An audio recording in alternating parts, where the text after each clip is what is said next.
tell you about a professor. Not the kind with a degree, the kind with a confession. Matt Powell, let's talk. Yeah.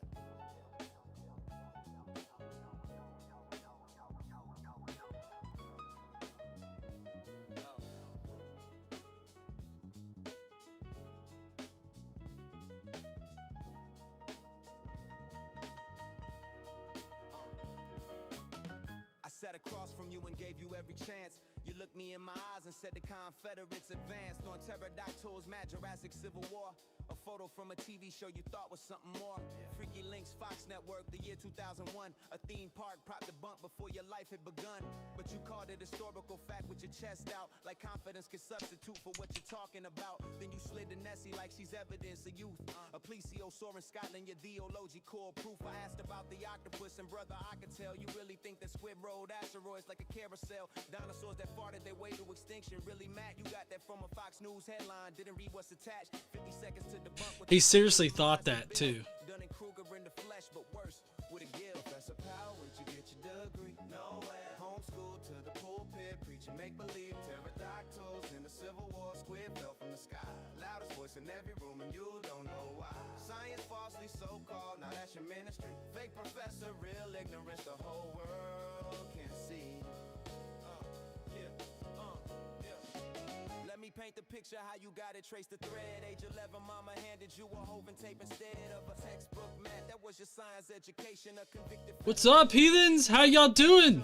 Kent the tax evader, Ken who caught that spousal charge, Ken whose PhD came from a house campus not large. Patriot University, the mail order degree shop where the curriculum's a pamphlet and the campus is a laptop. And you looked at this man and said, that's my professor.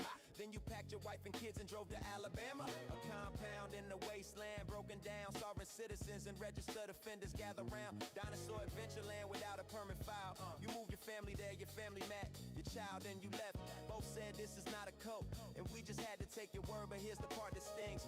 Even Ken Ham heard your claims and said, I don't push things that absurd when answers in Genesis says too far. When the creationist establishment won't let you in the car, you're not a rebel, Matt, you're just a kid they wouldn't. What's up, Andrew? JL Warren, how's it going? Professor Powell, where'd you get your degree? Nowhere. Homeschooled to the pulpit, preaching make-believe. Pterodactyls in the Civil War, squid fell from the sky. Loudest voice in every room, and you don't know why. Science falsely so-called. Yeah, same here there, Andrew. Evidence first. Oh, evidence first. I've got to get with you, because I know Jaden said that you want to know how to get the cross streams talking there, and I could totally help you out with that. So we'll just we'll get together over DMs or something. All right. JL. I'm doing all right. I've got to go tonight for an MRI. My shoulder's a little bit fucked up, so yeah. Hey there, Kalasia, how you doing? Let's see. Yeah, I've been meaning to message you for a fact a minute about it. I appreciate you. Oh yeah, totally there, Cody. Always, I'm always here to help. You know, much like Hovind, I'm here to help. Here to help. Hi friends, here just listening. Yeah. Sick, I love JL. Yeah, JL's awesome.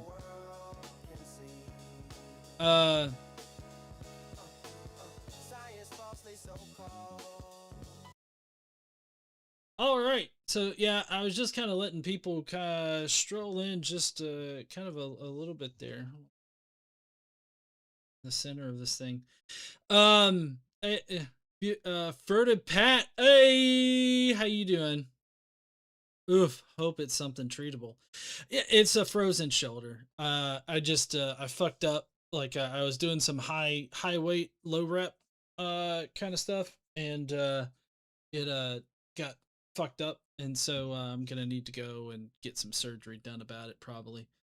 But anyways, so today I'm so glad that y'all are here. We are going to be glad the stream came across my notifications. Yeah, totally. So what we're going to be doing today is I'm going to be starting out because I wanted to do a review. Oh shit, hold on. Oh fuck, hold on. Okay, I'm going to disappear for 1 second.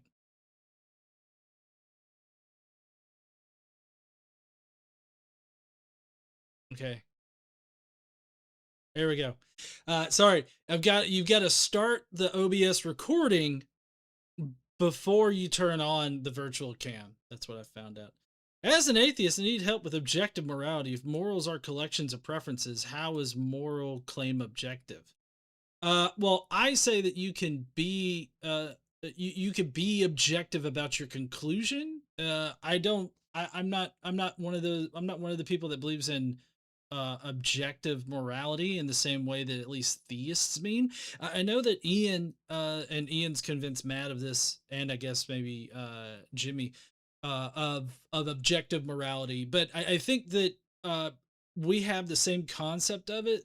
They just frame it a bit differently so that they can call it objective morality.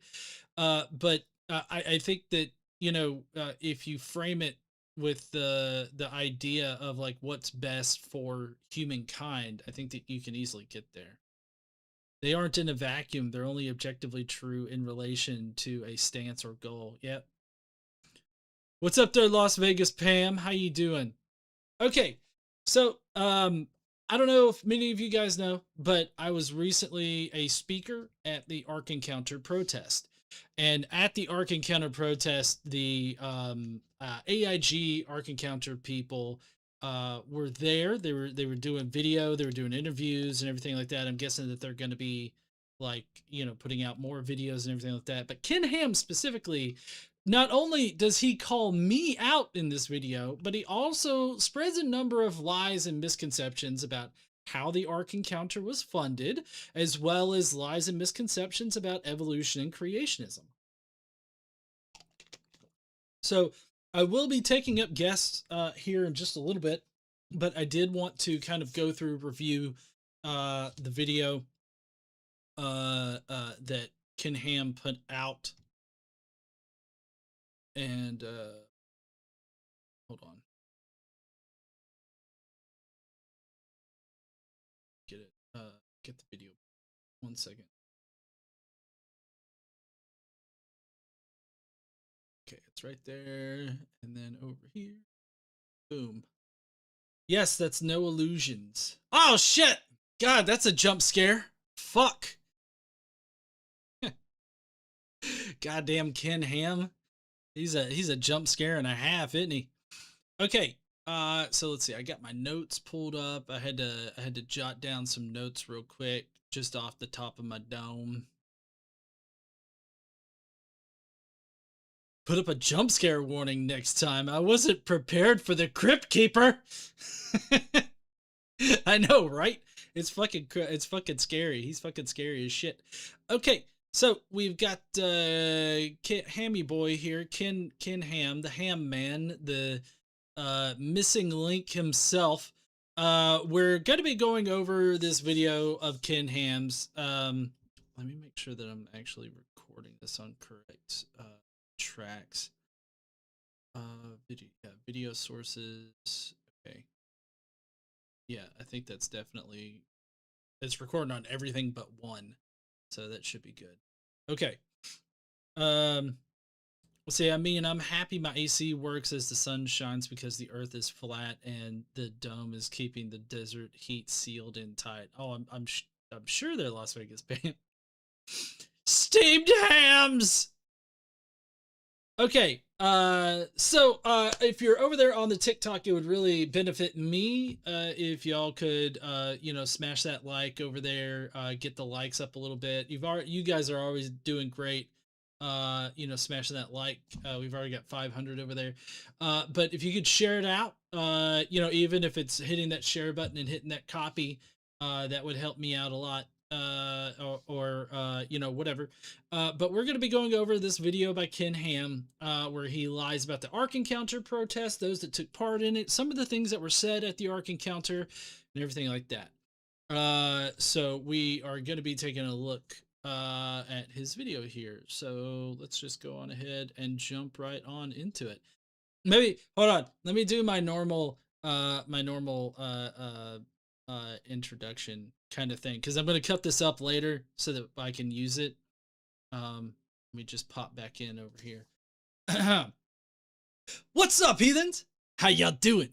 I'm the Godless Engineer, and I critically analyze apologist claims to give you the best arguments and information so that you can stand up and use your voice. Today, we're going to be taking a look at Ken Ham's video where he lies about the Ark Encounter, people that spoke at the Ark Encounter, how the Ark Encounter was funded, as well as a number of things about evolution and our evolutionary history that are wrong, demonstrably wrong, completely wrong, and he should be embarrassed to have put this video up. But they have no shame, thus that's why they're creationists. If you want to fuck around and find out how Ken Ham lies about the Ark Encounter protest and evolution and how the Ark Encounter was funded, then please stay tuned. There you go. Okay, now let's get back to the response. Sorry, I'm managing things over here on the horizontal that I'm recording and everything like that. Okay, so let's start with this video today. I hope that you guys are ready for it. If you're over there on the YouTube side, I will be addressing super chats after we get done with the video. The video is only about 11 minutes long. I'll try to make it kind of quick. We will be accepting up guests, call-in guests over on Video Ninja. If you want to go to the link that's on the screen there, ge.hop.2/talk to me, you can definitely go there. Thank you there, Factualist. I appreciate you sending in that your daily hearts. If you haven't done your daily hearts over there on the Tickety Talkities, that would really help me out. So today, and this honestly, send a clap. Thank you for sending in those claps. Oh, you know what? That reminds me. I gotta refresh my stage over here. Second. You got to refresh the stage. If I don't refresh the cache, then it won't actually signal that kind of stuff. I honestly don't mind getting canceled by creationists, so I'm sure that nobody would be pissed off this time that I'm doing a public response video and everything like that. So I don't know. We'll see though. Maybe Ken Ham will crash out and we can do a response video to that. All right. So let's get on into the video today. We got Ken Ham lying yet again. I know. In other news, water be wet. The atheists have done it again. The Ark Encounter theme park is dangerous. Goddamn atheists doing it again. They're up to their shenanigans. If it wasn't for those atheists and their damn dogs. It's disingenuous, it's dishonest, and it is woefully Better without it. You know, as they have for the past 10 years, a small atheist. Okay, yeah, so for the Ark Encounter protest has been going on for about 10 years now, so that's no big deal. But I want to point out here, they'll probably show them a little bit. I don't know if you can recognize it, but down there is actually Godless Granny sitting in the chair with her cool ass hat on. Oh shit. And then we've got Ken Ham made me an atheist, the guy holding it right there. He's a former Ark Encounter or AIG employee, I think specifically the Ark Encounter. And he's got an amazing story of how Ken Ham made him an atheist, essentially. It's quite intriguing to hear about that. But I was able to talk to him for a little bit, and he's a pretty awesome guy there. Then we got Seth Henderson over there. The apostate, not apostate ape, ambushed apostate. But yeah, I wanted to point them out, real quick. Atheist protest group showed up at the Ark Encounter's 10th anniversary, holding their now familiar sign that reads Genocide and Incest Park. And yeah, it's called the Genocide and Incest Park because one, God committed a genocide, regardless of whether or not they consider it to be justified. It really doesn't matter because it's still a genocide whether you think it's justified or not. And then incest, they were all fucking each other. Supposedly afterwards there were 3 couples, so 6 people. They were all fucking each other, and once they got done fucking each other, their kids fucked each other, and it was just incest for a few generations, probably 10 generations. There was at least cousin, brother, sister fucking going on. So yeah, it's Genocide and Incest Park. That's what you're celebrating. It's genocide and incest. Now, why creationists love to think about incest and everything like that? Only people get. But I mean, that's probably why they moved to Kentucky. I mean, I think Mississippi would have been better. Some would say Alabama. I wouldn't know because I don't fuck my sister. They also repeated a number of false accusations. For instance, claiming that Kentucky taxpayers paid to build the Ark encounter. Our tax dollars, the state taxpayer dollars, as well as the federal tax dollars that have been going towards this Ark encounter, which has subsidized that monstrosity. And objecting. Yes. It like he says that that's a lie, but that is not. And he's going to explain here in a second why he thinks that's a lie. But I'm going to reveal to you the nuance that's underneath how he explains it. To the very message we proclaim, even though this nation was founded on the freedoms of speech and religion. Now, let me say this at the outset. They have every right to protest, and we defend that right. In fact, the freedoms they enjoy to criticize us are the very same freedoms that protect our right to proclaim the gospel. But having the right to express an opinion doesn't make that opinion true. And sadly, their slogans demonstrate not careful thinking, but a misunderstanding of both the Bible and the worldview they themselves promote. Before I deal with their genocide and incest park slogan, let me correct one of their repeated false claims. The protesters continue to tell people that Kentucky taxpayers paid to build the Ark encounter. That is simply false. Not one single dollar of existing Kentucky taxpayer money was used to build the Ark. The Ark. Okay, so that's a very definitive statement right there that he was saying that not 1 cent of Kentucky taxpayer money was actually used. Okay, but that's not actually true. So technically, his statements that he's making are defensible, right? But rhetorically speaking, that they're very dishonest and they're really hiding the complexity of how the Ark was funded. Okay, so the Ark structure itself was paid for with roughly $62 million from a Williamstown bond offering and around $36 million in individual donations. The bonds were unrated, backed by the Ark's projected future revenues, and the city was not liable for repaying them if that revenue never materialized. So the city, all of which are a public subsidy. So the sales tax rebate, which was up to $18.25 million over 10 years, which is what just lapsed, right, was structured as a rebate of sales tax collected at the attraction. In 1 year, in year one, the Ark generated over $2.28 million in state sales tax and got $1.8 million of it back, the annual maximum.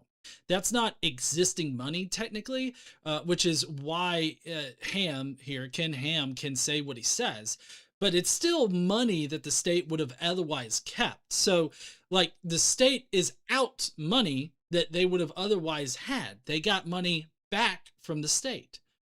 So, and then there's the TIF district. Williamstown designated a 1.25 mile radius around the site as a tax increment financing district. That's what TIF is. Tax increment financing district.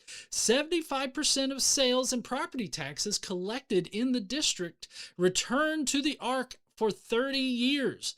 So for 30 years, they get 75% of the sales and property taxes in and around the Ark, plus a 2% employment tax on workers in the district that also goes to the Ark. By 2017, the district's valuation had gone from $1.3 million to $55 million, and the county retained only $63,000 of the $250,000 in property taxes collected there. So maybe it's not directly the taxpayers handing money over to Ken Ham, but the taxpayers are suffering because Ken Ham took money back that would have otherwise gone to enrich the town. And honestly, I feel like that's worse. You know, I feel like that's so much worse to like take that money back, right? And to deprive the town of the money that it would have generated. Like it's taking it back. Now, is that technically like the town or the people cutting a check to Ken Ham? on a technicality, no. But it's still Ken Ham getting money that would otherwise be for the public. The Grant County judge executive called it a really bad deal for the taxpayers specifically. Next part is the land that the Ark Encounter was built on. The Grant County Fiscal Court discounted the sale price of 100 acres to influence the site selection, commonly reported as 98 acres for $1. And that's the heavily discounted price. Yes, they literally sold it for like $1 or some kind of shit like that in order to escape paying, you know, a shit ton in taxes there. AIG disputes the framing of this, saying that it was the Grant County Industrial Development Board, not the city, that made the offer, which fine if you want to do that on a technicality, but it's still a public body and it's still a discount on the land. It's very obviously shorting the community money that it was due. Okay, so this is like ultra shitty ways, ultra dubious ways of that. Chuck asked, does it actually float? Nope. It suffered flood damage and they had to claim some insurance on the flood damage. Can you imagine? Well, technically the Ark didn't suffer the flood damage. It was other property that was on the Ark grounds that had the flood damage that they had to call it. But just the simple fact that the Ark Encounter had to claim on their insurance flood damage is just fucking hilarious. All right. So, next is an actual direct cash payment. So the Grant County Industrial Development Authority paid Ark Encounter LLC $195,000 to compensate them for the fact that news of their interest had leaked and doubled local land prices. That one is existing public money. That one is existing public money handed to the LLC before a nail was ever driven in. So that's $195,000 that they had to pay to the Ark Encounter, who, by which, is a theological institution. They are an institution that specifically hires people that only adhere to their statement of faith that they make people sign. So you have to be a Christian, and more importantly, you have to be a creationist Christian in order to work at the Ark Encounter, which is a violation of our civic laws. It's a violation of the separation of church and state. Public money in whatever kind of capacity should not be going to enrich anybody that is going to gatekeep their place of employment with a theological requirement. And then finally there's roads. The 2014 General Assembly allocated $1.5 million to Grant County for road improvements. The 2016 Assembly allocated $10 million for the new Kentucky 36 I-75 interchange. But you got to be careful when you use this particular number, because $10 million was the figure that they basically approved it for. And AIG put about $500,000 down in order to help build this. But the traffic was actually lighter than projected, so the state scaled it back to about $3.5 million that was awarded in 2017. So while the appropriation was $10 million, the actual spend of it was only $3.5 million, for which AIG put up the $500,000, so it was only $3 million. But it was still $3 million that the town did not have to waste. Not waste technically, but use to build that on-ramp for the Ark Encounter. And I don't know if y'all have ever seen where the Ark Encounter is located. It's on the other fucking side of the road. It's on the other side of I-75. You literally go up I-75, get off to go to the Ark Encounter, and get right the fuck back on I-75 to go the fuck home. You never go through Williamstown. You never have to benefit any of the businesses in Williamstown whatsoever. You don't have to. And you know what's the beautiful part of this? Well, beautiful for Ken Ham. AIG owns the hotels around the Ark Encounter. So, like, it's not private businesses, like other private businesses that are that have the hotels around the Ark Encounter or anything like that.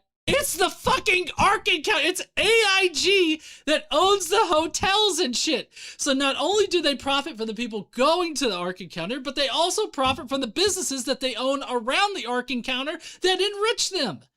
So if you ever think about going near there, just keep in mind that whatever business, like whatever hotel you might be staying at or whatnot, it's probably owned by AIG, and it's only going to enrich AIG.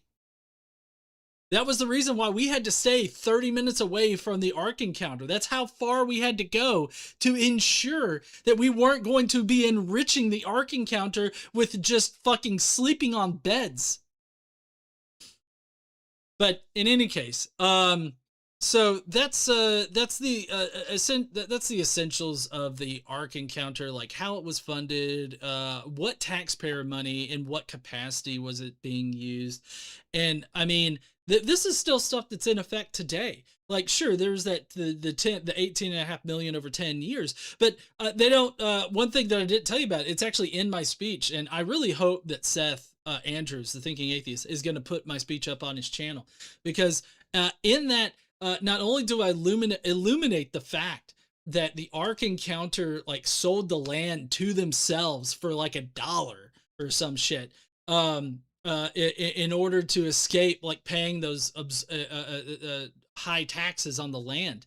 Not only did they do that, but they also stopped a measure for the city to charge 50 cents on a $60 ticket. They put forth the effort to stop that vote from going through, from being passed, 50 cents on a $60 ticket, so that they could fund their emergency services due to all of the shit that the Ark Encounter was causing, like all of the extra services and everything like that they would have to provide. So they stopped 50-cent tax on every ticket. On a $60 ticket, they cared about 50 fucking cents. How cheaper can you fucking be? I don't know how much cheaper you can be, but that's pretty fucking cheap right there to be like, no, not emergency services. Fuck that shit. We're not paying the 50 cents a ticket. Fuck that. Like, that's ridiculous. That's so fucking shady. That's shady as shit. That's a Shady Sheila kind of fucking bullshit right there.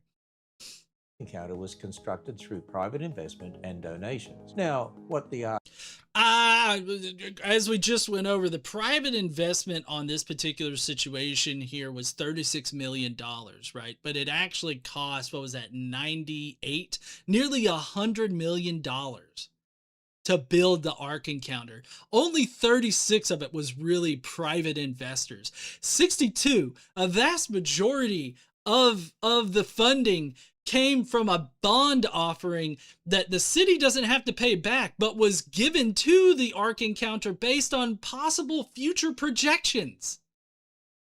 So no, it wasn't private investment. Oh, not private investment only, partially. did qualify for was Kentucky's Tourism Development Act, a performance-based tourism incentive that has been used by the state for many tourism projects. Here's how it actually works. The state doesn't write a check to build the attraction. The attraction must first be built with private funds. But it wasn't built with private funds. It was built with the bonds that were like the city was a conduit for the bonds to come in. But like those were, it wasn't private. So like to frame it as private investment, that's just not even accurate. I wonder how much of that money got embezzled. You know, Mama Mephi, I don't know, but it's definitely, I mean, I can only imagine that they definitely use some of that money for some kind of enrichment process. I mean, if you think about it, all the businesses that they got around there and everything like that, I'm sure I shouldn't speculate, but at the same time, it's like, it's a giant boat, okay? It must actually attract visitors. Only after it generates new Kentucky sales tax revenue from admissions, food, merchandise, and other purchases can it receive a rebate of a portion of that new sales tax that it generated itself. Even then, the rebate is capped at a percentage of the approved capital investment over a 10-year period. Well, right. That's the $18 million that he's talking about there as far as the sales tax goes. But see, the important part of this right here and the nuance that is truly important is the fact that the public funds, these public public programs used to enrich like tourism. I mean, they're going to places that are secular in nature. They're not theological attractions. And they're definitely not attractions that refuse to employ people that aren't part of their theological cult, right? You have to be part of the cult in order to get a job there. And that kind of discrimination is just not allowed if you're going to be using public funds. So that is the problem with it. The attraction doesn't bring visitors, there is no rebate. So why would Kentucky do that? Because the state knows that a successful tourist attraction creates far more economic activity than the rebate costs. Well, I mean, sure, but I mean, we're not saying that you're not generating any kind of income or anything like that. That's not the point. It doesn't matter how much money you're fucking generating, Ken. What matters is the fact that you gatekeep the employment at your facility to being people that are part of your cult. That is the part that violates the Constitution. You can't gatekeep if you're going to be taking public funds in any kind of way, you can't gatekeep your employment, right? You have to allow atheists there so that they can talk shit and then get fired. I mean, maybe.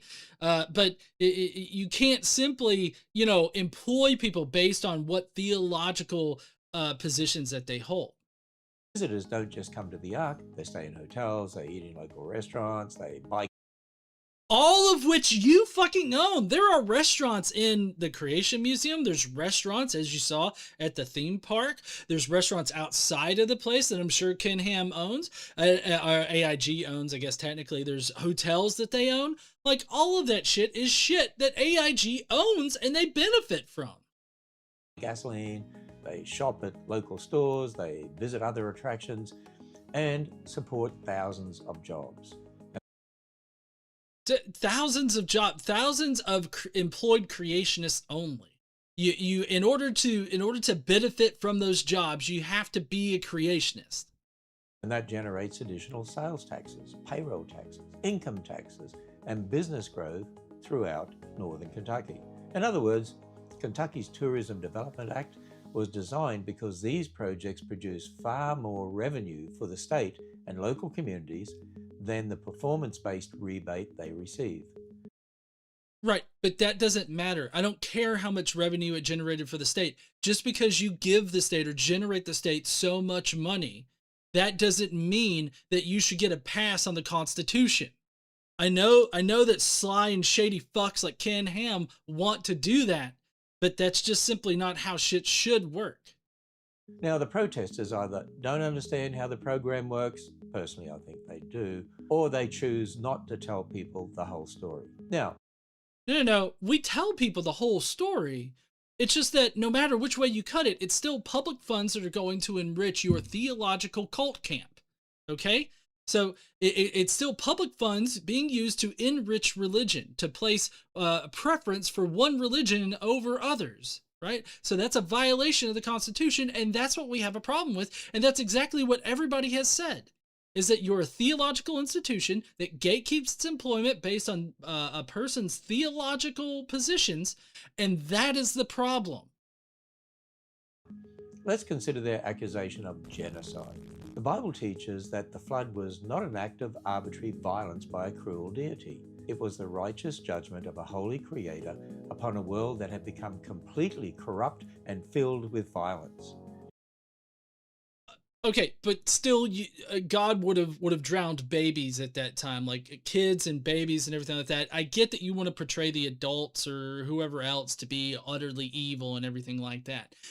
But honestly, none of that matters for the charge of genocide, because for the charge of genocide, all that matters is that you wipe out an entire people group, right? That's all that matters. And the fact that God wiped out all of humanity with the exception of 8 incestuous fucks, that definitely meets the criteria for genocide. I mean, if that were the case, then there are whole civilizations out there, multiple of them, that we have no idea about, right? We have no, like, they wiped out their culture, wiped out all of that stuff. Now, you might say, oh, well, that's God's righteous judgment, and so it's a good thing that their culture doesn't exist today or whatnot. But that is, you know, it doesn't matter as far as the charge of genocide goes, because genocide is still genocide, even if you think it's justified, Ken. Yes, the righteous judgment of all the babies alive at the time. But gee, we dehumanized them first, and that makes it okay. That's right. Oh, yay. That's working. We got $10 from the Skepticus channel over there on the YouTube saying, thanks for this. I saw this BS today. I'm actually planning to do my own reaction to it. He literally has no qualms whatsoever about constantly spewing lies. I mean, that's true there, Skepticus. You see, Genesis tells us that every intent of the thoughts of man's heart was only evil continually, and that the earth was filled with violence. God... I'm sorry, you miss me with this shit right here, right? Because it's like, oh, the earth was filled with violence. Meanwhile, over here, God is like, hey, I want you to go to that group of people over there that's just minding their business, eating their fucking crackers and shit, and I want you to stab their babies in the face. And then I want you to take their little kids, their other little kids, and I want you to stab them in the chest, right in front of the parents, and then I want you to kill the parents, okay? I want you to do all of that kind of bullshit. And then, you know, but, you know, yes, I wiped out all the horrible violence, despite the fact that I command violence later. Like, the fuck are you talking about, Ken? Seriously. As a creator who gives life, has the authority to judge his creation in a way that no human being ever could. So special pleading, divine command theory, that's the go-to, right? Like that's the excuse. God can do it because God is God. He's a special little boy. So if he wants to be the special little boy with the magnifying glass and the anthill so that he could burn the ants, then I guess that's what just God does, right? Because God is God. He's a special little boy up there in the sky being a giant dick. But here's what many critics conveniently ignore. The ark wasn't simply a picture of judgment. It was a picture of God's grace. God gave Noah decades to build the ark while Noah preached righteousness. Did Noah preach righteousness? Like for the 10 years that he was building the ark, he spent time, like, hold on, let's see. Bible verse, Noah Noah preached for 120 years. The Bible, this is the first thing that comes up. The Bible does not explicitly state that Noah preached for 120 years. Let's see. It says Genesis 6:3. Let me see if I can bring this up.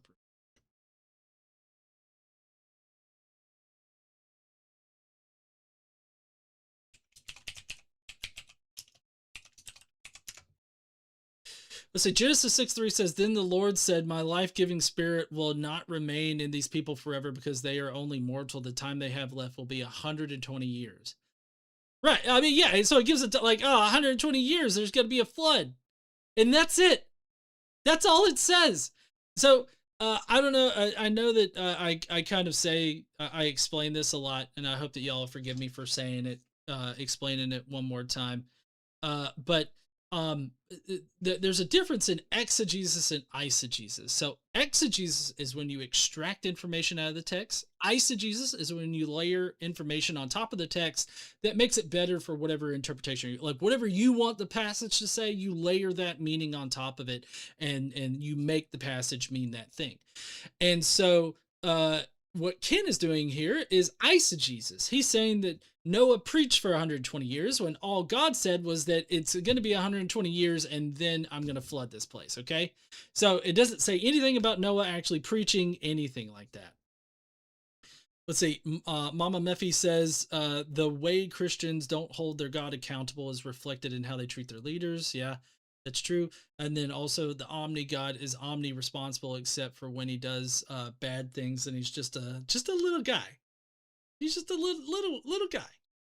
It's time to repent. There was a way of salvation.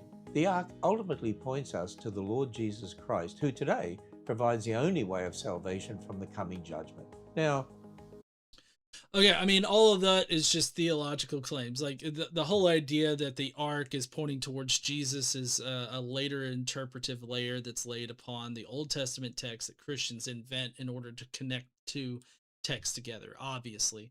So, I mean, that's all completely bullshit, but, that's part of their theology. I mean, they want to say that it connects there. That's one of the major themes that's in the Creation Museum as well as the Ark Encounter, is that Jesus, or the ark points towards Jesus in some kind of way.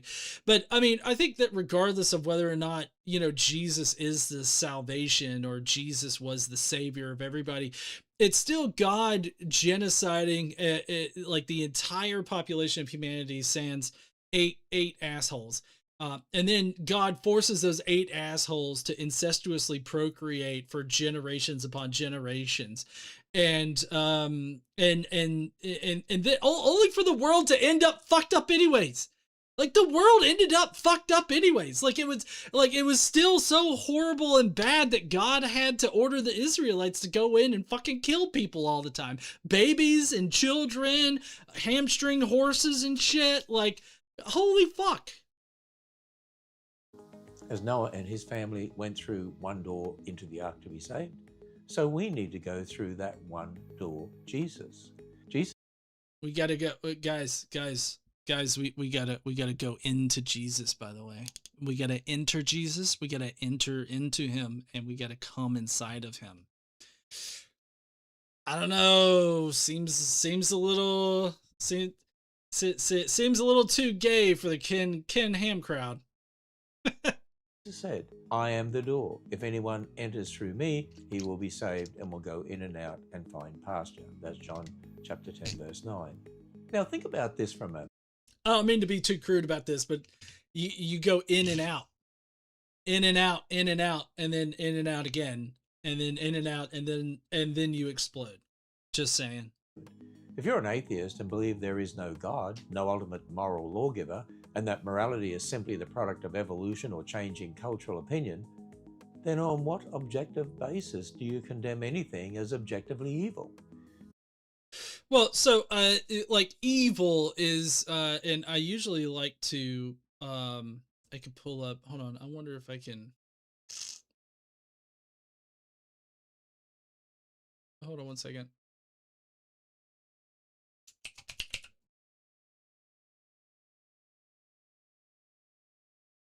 Oh shit, it's behind me, hold on.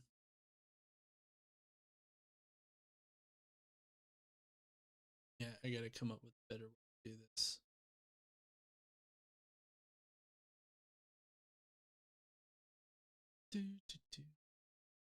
Okay, there we go. Here, down there. Okay, so objectively evil, like evil. What is evil? Wickedness, malevolence, the forces of behaviors opposite. Noun, a malady or disease. Badly, poorly, insufficient way. No, normally I get better definitions. Evil expressions, mind control. What the fuck? What? Okay, I gotta get a better source for a dictionary on this, on my tool there. But typically, if you go and you define evil, like just a quick Google define evil, the Google defines pretty decent. It says evil means being very bad, wicked, or harmful. It describes actions, thoughts, or forces that cause deep pain, wrong, or suffering. So essentially, what that means is that it's causing intentional harm, and I feel like we can definitely recognize when harm is caused intentionally, and so like it's a layering effect that Ken Ham is doing onto the topic to say objective. And I mean, I guess what he wants to say is, how can you know that you're not wrong about that? And I would say that, it depends on what your end goal is. If it's to appease God, then you're not really concerned about the moral effects on humanity. You're worried about whatever God considers to be bad or evil or whatever. So you're not really concerned about how it affects human beings. But if you center it on secular humanism or any other kind of philosophical sort of any kind of philosophical argument that you could make. I would think that you would want to put humans at the forefront of that.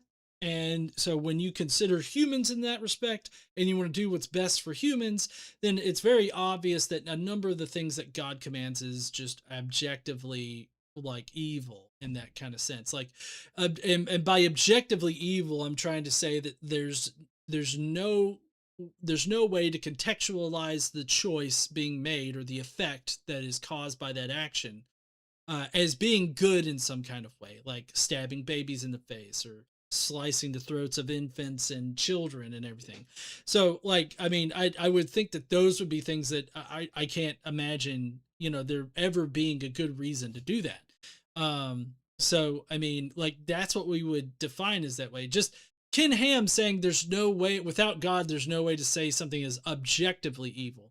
But even on the creationist point here, even on the religious person's point, that they are simply saying that I prefer God's stance as opposed to any stance that I can come up with myself and gauge these moral actions on.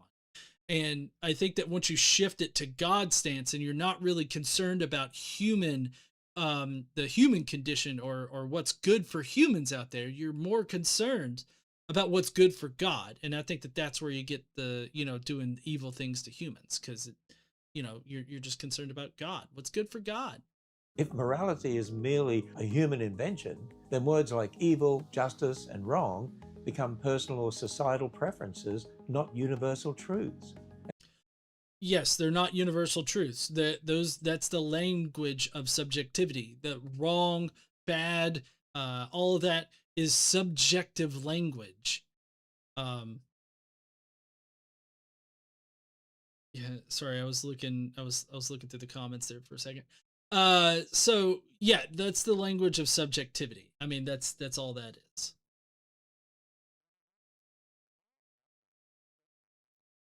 Shit, hold on.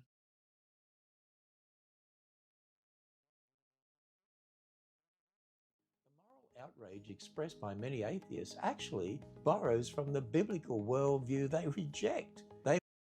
No. We have a better understanding of morality than the biblical worldview does. So we don't have to borrow from the biblical worldview, because I would think that the biblical worldview has to lie to you about where the morality is coming from and about it being stance independent, which is what objective is. It is definitely stance dependent. It's God's stance. So just because you shifted it to being God's stance doesn't mean that you're no longer subjectively determining these things. It's just that the subject is God in that particular instance. So no, we're not having to borrow from Christianity. They want objective morality while denying the only foundation that makes objective morality possible. Now, what about the accusation of incest? Well, that accusation also misunderstands biblical history. The word incest is a modern English term that wasn't even part of the biblical vocabulary. It doesn't have to be part of the vocabulary in order for you to recognize that brothers and sisters were fucking each other. Well, cousins too.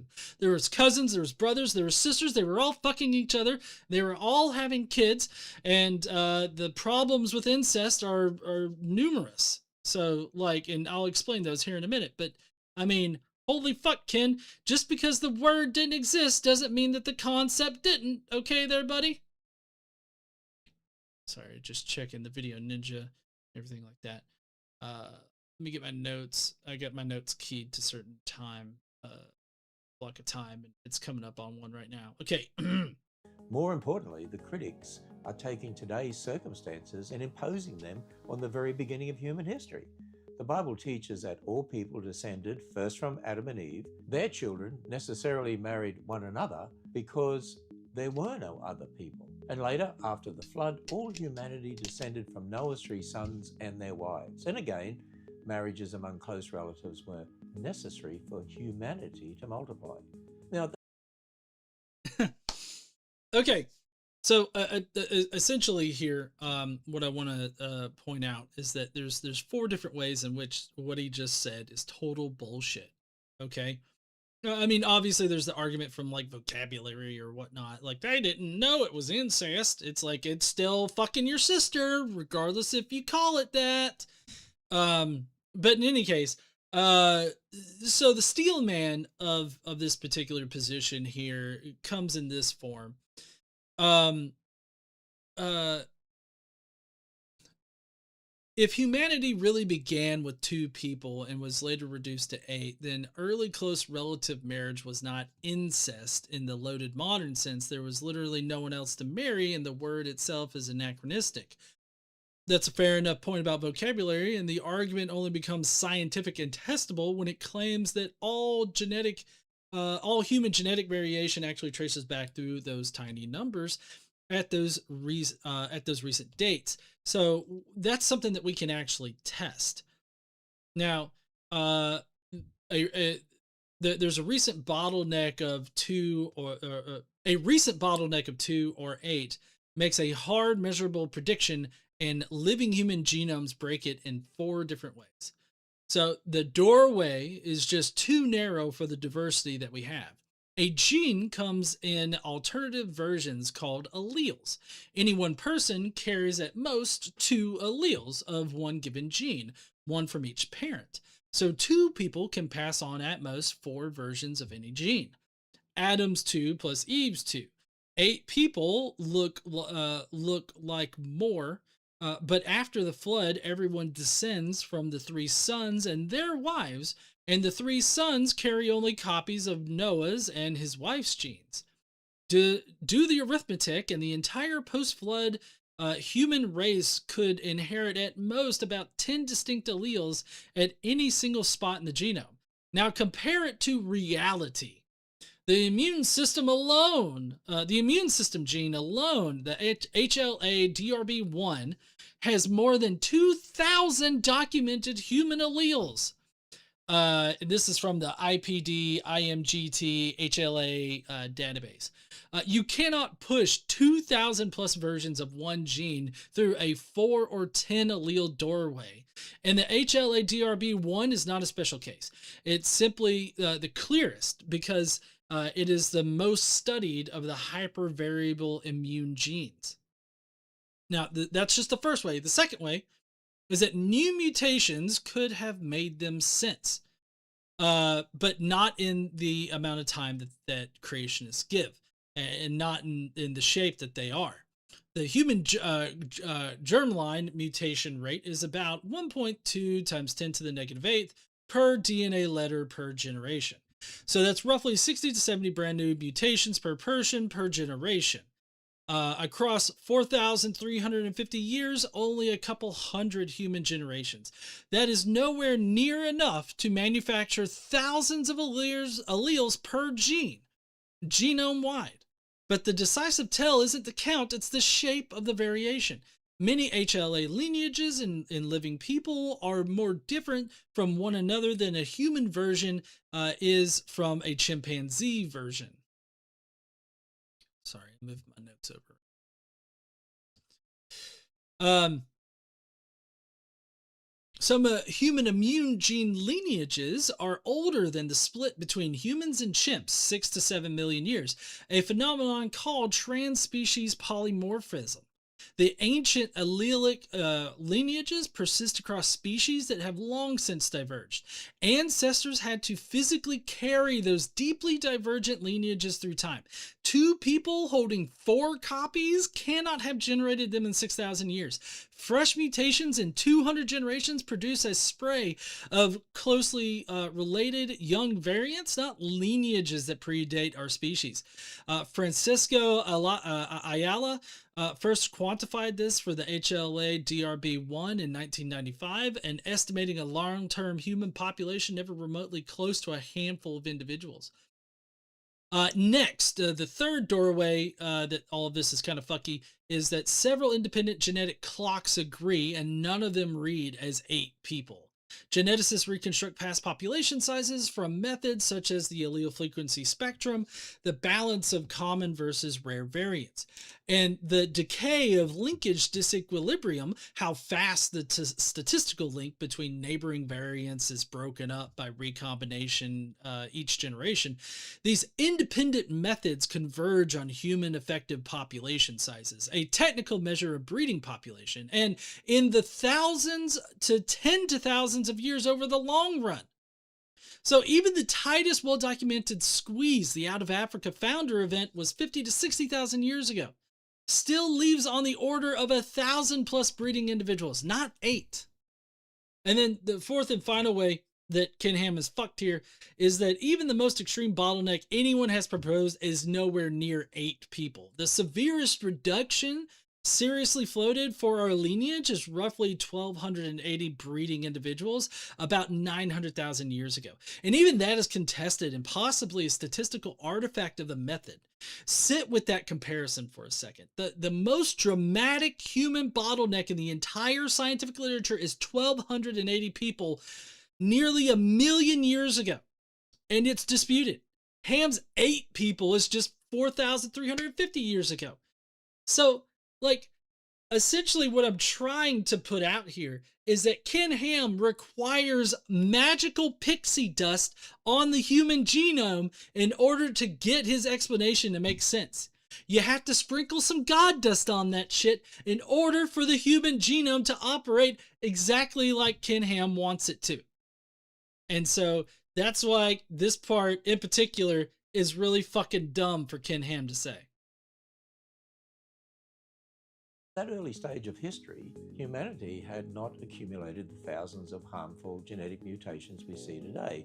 It was only many centuries later, after the effects of sin had greatly increased genetic deterioration, that God prohibited marriage between close relatives, as we see in laws such as Leviticus 18. Okay, this is another idea that's pushed by creationists as harmful genetic mutations, and that first of all, I want to address, what does it mean to have a pure genetic code?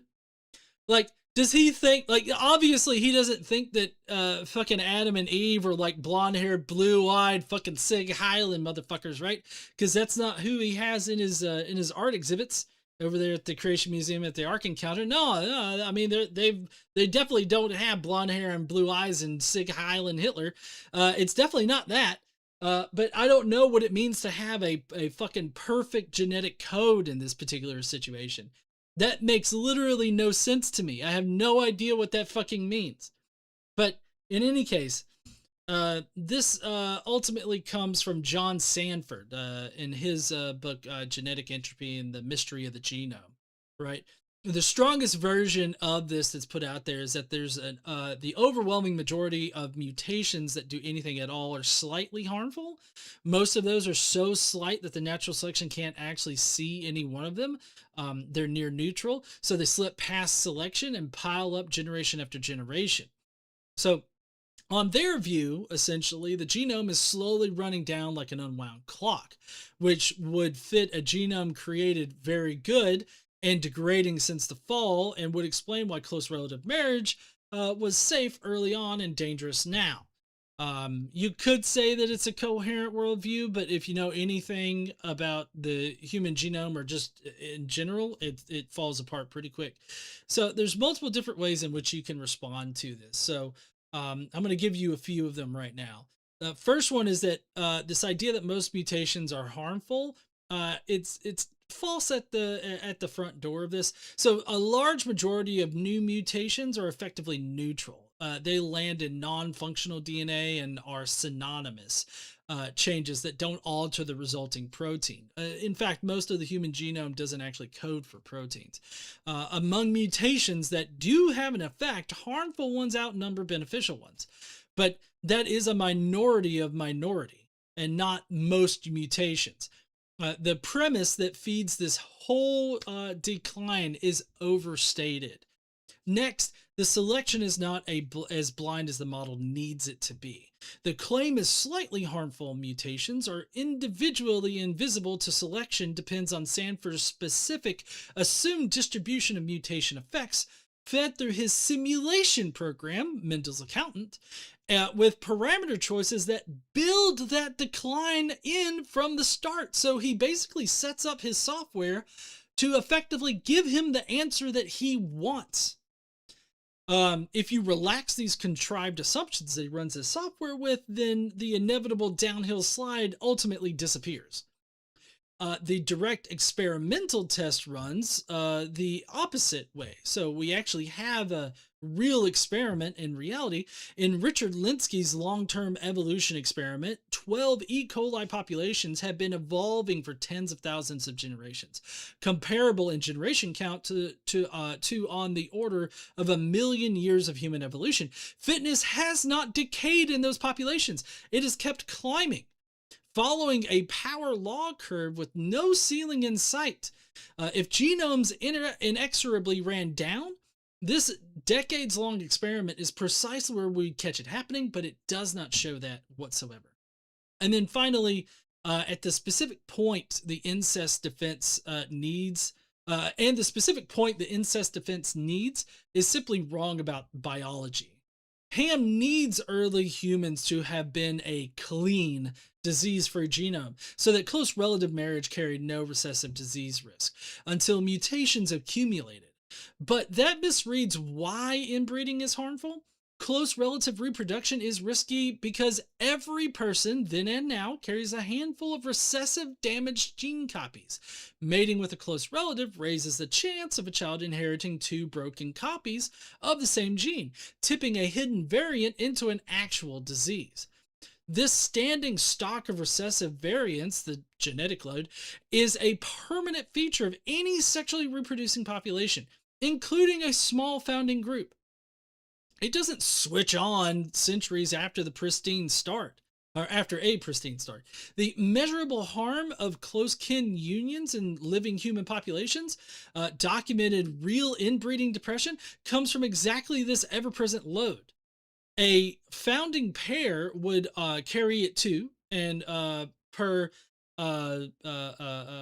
previous section in my notes here, a founding pair of 2 can't explain human diversity in the first place. So there's just simply no way, genetically speaking, that Ken Ham can be making sense. God's commands fit the stage of human history he was dealing with. But there's another inconsistency here that's worth pointing out. If someone rejects the Bible and accepts an evolutionary worldview, then human beings are simply the product of an unguided evolutionary process. Unguided, sure. But I mean, there are theistic evolutionists out there that believe that it was guided, okay?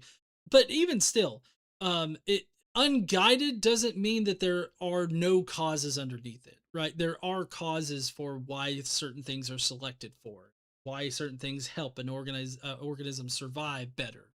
Like, there are underlying causes for these things. So that's him trying to use his shitty rhetoric in order to trick you into thinking that it just happened by happenstance, which you could claim happenstance, but there's reasons behind that happenstance. There's reasons behind why certain things evolved the way that they did.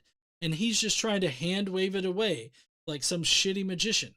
Evolutionary theory attempts to explain biological ancestry, and it does not provide a moral code. It cannot tell you why one relationship is morally acceptable and another isn't. And likewise, atheism itself provides no objective standard for morality. At best, it appeals to the changing human opinion or cultural consensus. The Christian worldview is completely different. It provides an objective foundation for morality because it begins with a holy creator who determines what is right and wrong. Well, I mean, so yeah, but that holy creator doesn't care about the well-being of human beings. That's the underlying assumption there in his objective morality claim, is that God is doing this for our benefit. I would just have to ask Ken, like, where's the benefit in slicing a baby's neck, in front of their parents? Where's the benefit in ravaging an entire group of people only to preserve the virgin girls, all of the virgin girls, well, no matter how old they are, in order to make them your sexual pet? Like, where's the benefit to human beings in that? I don't see any benefit to human beings, and I only see a God that's that's fulfilling his own proclivities, the things that he wants to see and the things that he wants. And in those situations, what he cares about is that another group that's not worshiping him is eradicated. And then he uses young virgin girls as a selling point for savages to go and do his bidding. That's what happens. That's not putting humanity first. That's not doing what's best for humanity.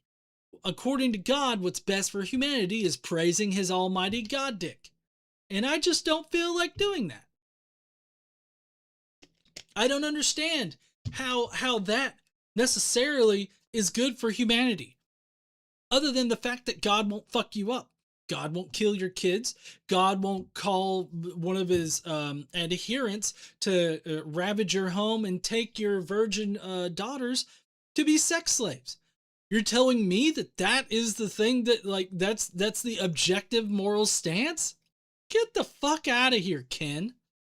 Genesis onward, God establishes marriage as the union of one man and one woman. Actually, God does not do that at all. If God actually established it as one man, one woman, then he wouldn't have chosen to base his entire chosen people, his race of chosen people, off of somebody that bought 2 women who came with 2 concubines and then proceeded to procreate with all 4 of those women to produce the 12 tribes of Israel. Right? He wouldn't have picked that person. He would have picked the person that did what Ken Ham says here, would have one man, one woman. But nope, it's one man and then any number of women with any number of concubines that come attached to that woman, or just however many women he wants to bed. Right? Or it could be one rapist and their rape victim. Or it's one adult human, adult savage taking a young virgin girl to be his bride, to go into her and make her his wife. Like, that is what the marriage is in the Bible. And you can't fucking sugarcoat that by saying it's one man, one woman. Because it never says that in the fucking Bible there, bud. I mean, it mentions men and women, right? Obviously, the Bible doesn't like the LGBTQ community. But, you know, that's just because God's a fucking bigot. Just like Ken Ham is. Ken Ham's a bigot. His God's a bigot. But I think that Ken Ham's God's a bigot because Ken Ham is a bigot. And, of course, the people that wrote the Bible were bigots, too. So it's just bigots all the way down. It is God's word, not changing human opinion, that defines morality. And before I close, let me share something that really stood out. And you know what? That changing opinion? Well, fuck. I got hit for harassment and bullying. Nobody cares about harassing and bullying Ken Ham, TikTok. Everybody's fine with us harassing and bullying Ken Ham. He deserves it. Nick Gregory, I will get you up here in a minute. I'm almost done with this this video. If you want to stay in the request box, I definitely want to talk to you, okay, bud? But he was talking about the human morality that changes. Well, human morality that changed did away with biblical slavery. It did away with a number of things that God affirms in his Bible. So, you know, I think that changing human morality is a good thing because we're learning, we're progressing. Like, I don't think that we'll ever know what a perfect moral law code is, but what I can assure you is that we'll progressively get closer and closer to it as long as we actually keep progressing towards that perfect moral code instead of this whole, like, you know, fucking going backwards thing. I forget what that's called. Out to our Answers in Genesis team who spent time at the protest, not just watching the speeches, but talking personally with many of the protesters. Not me. No, they saw me with my heathen shirt on, and they were like, I think I fucking recognize that guy from The Line and AXP. Like, he knows how to debate and shit. We don't need to talk to him. Of course, they did talk to Seth, and they originally wanted to talk to Noah, and then they settled for Seth. And I can only imagine they didn't want to talk to me because I would have fucking roasted them. And I actually have a video that I could probably pull up and show you guys me arguing with them because I totally put their AIG fucking asshole on his ass. Public speeches were filled with strong rhetoric, blasphemy, vulgarity. Shut up and let us do our thing. Yeah, Noah correctly told the AIG guy to shut the fuck up and let him speak because he was sitting there speaking and the AIG guy was interrupting him while he was speaking. And repeated accusations against the Ark encounter. Speaker after speaker denounced Christianity, young earth creation, and the Bible. But something very different happened when our team stepped away from the microphones and spoke with individuals one-on-one. What became apparent was that there wasn't even agreement among many of the protesters about what they were there for. One speaker repeated the false claim that Kentucky taxpayers had paid to build the Ark and argued that the money should have been spent elsewhere. Oh no! Atheists have differing opinions and disagree with each other. They're not a monolith. They don't follow some kind of fucking dogma. Oh no! Jesus Christ, Ken, not everybody has to follow a dogma like you. Let's see. Mama Mephi says, but what's truly worse, bigotry based on magical thinking or mean words? Yeah, definitely magical thinking. And then they use the mean words to push the magical thinking. Yeah, that's how I'd rationalize that. Tax dollars, the state taxpayer dollars, can go towards better historical efforts, like the African American Heritage Trail in Kentucky. Yet one protester admitted he had no evidence that taxpayer money had been used to build the Ark, and of course it wasn't. My guess is that those are kind of like the Ray Comfort like setups and everything like that. Like obviously somebody's not going to come there having researched that if they're just there to protest. So I think that it's a bit disingenuous to just approach general protesters that are there because they do protest the Ark and ask them specific questions about like the legal matter of financing the Ark and everything like that. If you wanted those things, talk to the people that are actually speaking at it. The ones that actually say, you know, those things. And instead of asking somebody else, you should have asked Mandisa, you should have asked me. Another person rejected the accusation that teaching children biblical history is child abuse, and one of them claimed it was child abuse. That is child abuse on two different levels. Childhood indoctrination is abuse to begin with. And organized. Yeah, and I stand by that. It is child abuse. Ken Ham and his Ark Encounter Creation Museum, those are child abuse parks. They abuse children into ignorance. And I will stand 10 toes down on that. Organizer explained that his primary objection was simply that he no longer believed in God and felt he could be a good person without him. You know, in other words, when you move beyond the slogans and the placards, a deeper issue begins to emerge. The real disagreement isn't ultimately about timber, an ark, tourism, incentives, or even Noah's flood. Those are simply the visible expressions of something much. And that's Dade Murphy. I don't know if y'all know Dade Murphy, but there's Dade Murphy. I'm so glad that he got some time there. But if you'll notice, the off to the left, the two guys on the far left over there, that's actually the AIG apologists that were there doing the interviews and everything like that. Deeper. The real issue is the authority of God's word and humanity's relationship with its creator. That's what it's all about. The Bible explains this reality. Romans tells us that sinful mankind suppresses the truth in unrighteousness, and apart from Christ, we are all by nature in rebellion against God. That's not describing only atheists. That describes every one of us. The difference is that Christians have come to recognize our rebellion, repent of our sin, place our faith in the one who died and rose again to save us. And that's why, despite the protests, we don't respond with hatred or bitterness. We genuinely care about those who oppose us. We want them to know the same grace that God has shown us. You know, as Romans chapter 1 verse 16 declares, "For I am not ashamed of the gospel, for it is the power of God for salvation to everyone who believes." And our prayer is that those who protest the Ark Encounter today will one day enter not just the doors of the Ark, but the door himself, the Lord Jesus Christ, and be reconciled to God who created them and loves them. You know what really struck me about this protest wasn't the slogans themselves. It was that they reveal the difference between two competing worldviews. One worldview says there is no creator, no absolute authority, and ultimately no objective basis for morality. thus ultimately anything goes. The No, it's not anything goes because we live in a society. It's not anything goes, not whatsoever. Like the difference in worldviews there, if you wanted to boil it down to a worldview, is that one group cares about their actions and how their actions affect people in reality. The other group cares about a magical wizard in the sky that decided to unalive his Jewish son in order to change his own opinion.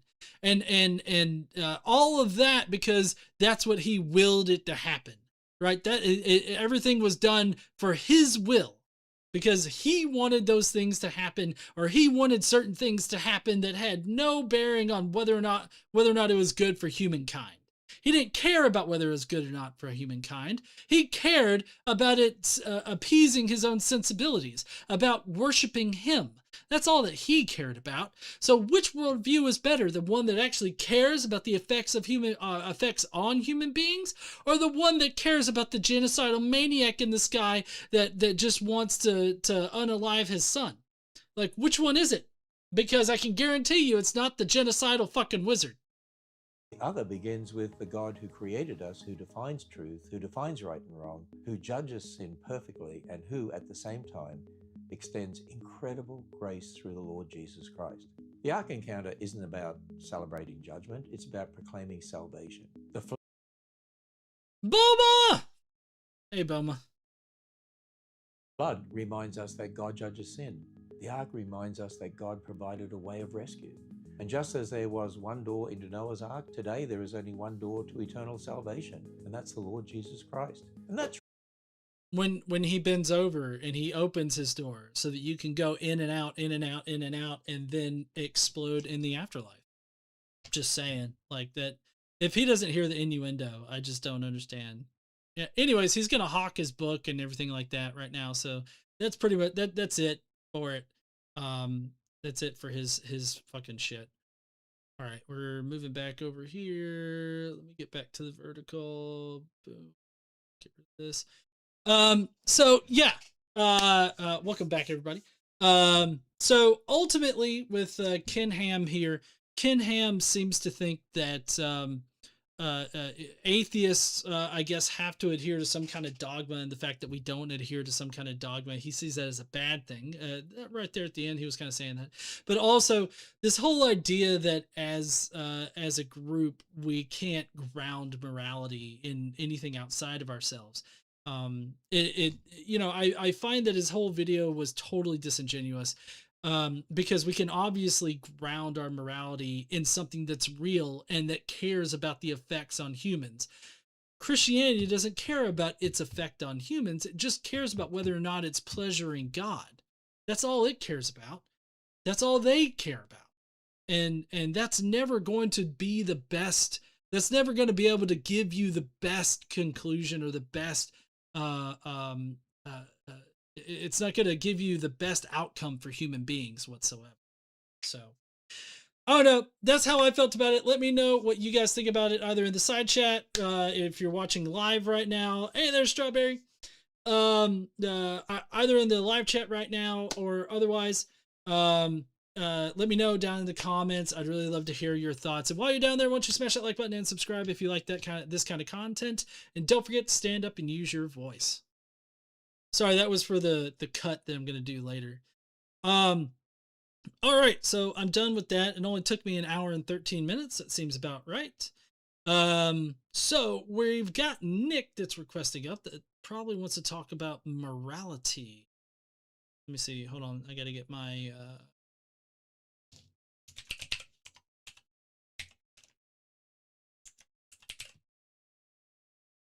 All right, let's see. We got Nick coming up. Hey there, Nick. How you doing? Hello. How are you today, sir? I'm doing pretty good. I'm assuming that I can call you Nick. What are your pronouns? You can be he, him. That's fine.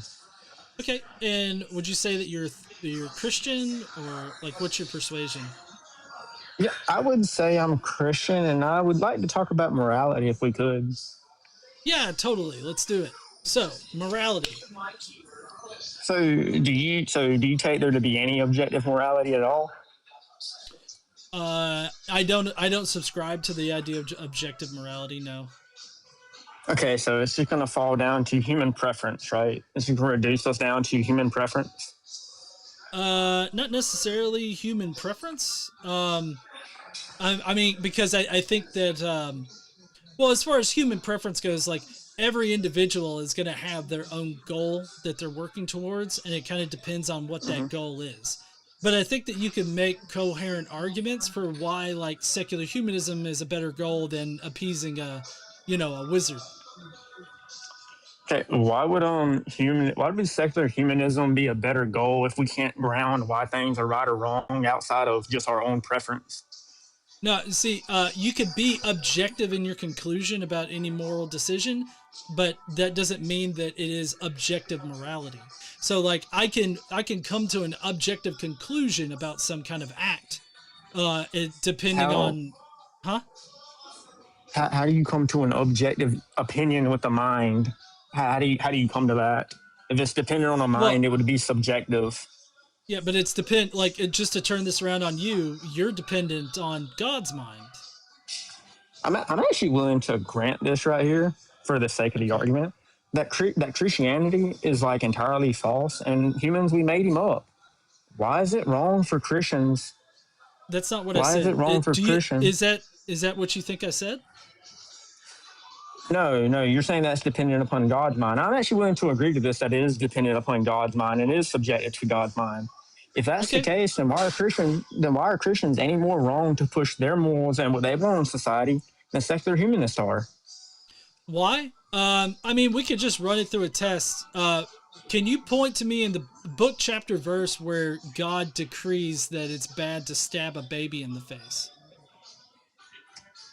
That it's bad to stab a baby in the face? Yeah. Yeah, I mean, God says before, what's the verse? It's something, before I knew you, I formed you in the womb. It goes something like that right there. I can't remember the exact verse. It might be John. I can't remember. Okay. No, I mean, that sounds like Joshua, actually, but in any case, where I feel like your particular moral foundation fails is that you have to appeal or at least adhere to whatever your God says is good. And so would you say that it's not in God's wheelhouse to ask somebody to stab a baby in the face? I'm sorry. Ask the question just one more time. That way I make sure I understand the question. I don't want to straw man you or do any like fallacious argument. Right. Do you think that God would consider it wrong to stab a baby in the face? Unless he commands it. You see, the caveat there is what sinks you, because it's unless he commands it. Can you say that for anybody else? Unless he commands it. What do you mean? Can I say this for anyone else? Because is there any other situation out there where as long as this one person commands it, it's bad? Well, we can't ground why it's objectively bad. So why would it be bad? Why would stabbing a baby in the face be bad? Yeah, why? What I'm asking here, why would this be bad other than just preference, other than just collective preference that we just prefer this ought not happen? Okay, I can explain that for you here in a second, but I want you to tell me why it's bad. Why it's bad? Because God said so. Where? Oh, well, because God tells us not to take innocent life. Where does he say? Murder. Thou the shalt Ten Commandments. Right. Well, directly after the Ten Commandments, he commands his people to go and murder people. So, like. But this would be justified because it would be under God's command, so it would be justified, right? Okay, and so you can justify. Hold on. You can justify stabbing a baby in the face? If let's say God commanded it, right? Right. And so, okay, let's do that. Wrong? No, right. Hold on. Is it, I can answer that, but I'm trying to test your own. You say that you have objective morality here. I'm trying to test I never how claimed that. good. Well, I mean, you're claiming that I can't objectively say that it's wrong, right? You're asking me about it, so I'm trying to test your particular worldview about this. God in 1 Samuel 15:3 commands the Israelites go and kill or unalive babies, right? He says Yeah, well, that. yeah. Why do you do say that? Yeah, why? You're saying that that's a good thing, right? Under God's command. Yeah, why do he do it though? Yeah. Why did he do it? Fuck if I know. I'm guessing they were eating crackers over there and not worshiping his dick. Well, maybe it's because he perceived them as a threat to his plan. So if God came to you right now, Jesus right now appeared to you in whatever Taco Bell you're in right now, if God just appeared to you, if God appeared to you and told you, hey, I want you to go over there next door and I want you to stab the babies that are in that store or wherever you're at in that house. I want you to stab them in the face and kill them all. Would you do it? If within the hypothetical, let's say God is commanding this and God is all good and God is all powerful from my worldview, I just grant it. Yeah. Why is that wrong? Yeah. Because it's wrong and bad to stab babies in the face. Why is it bad? Okay, so from a secular humanist point of view, because I care about humans and the effect of my actions on humans, anything would be bad or evil if it drives us away from human flourishing and doing the best for human civilization. I'm sorry, did you just laugh at me? No, I haven't. No, I haven't laughed once. Okay. No, I didn't laugh.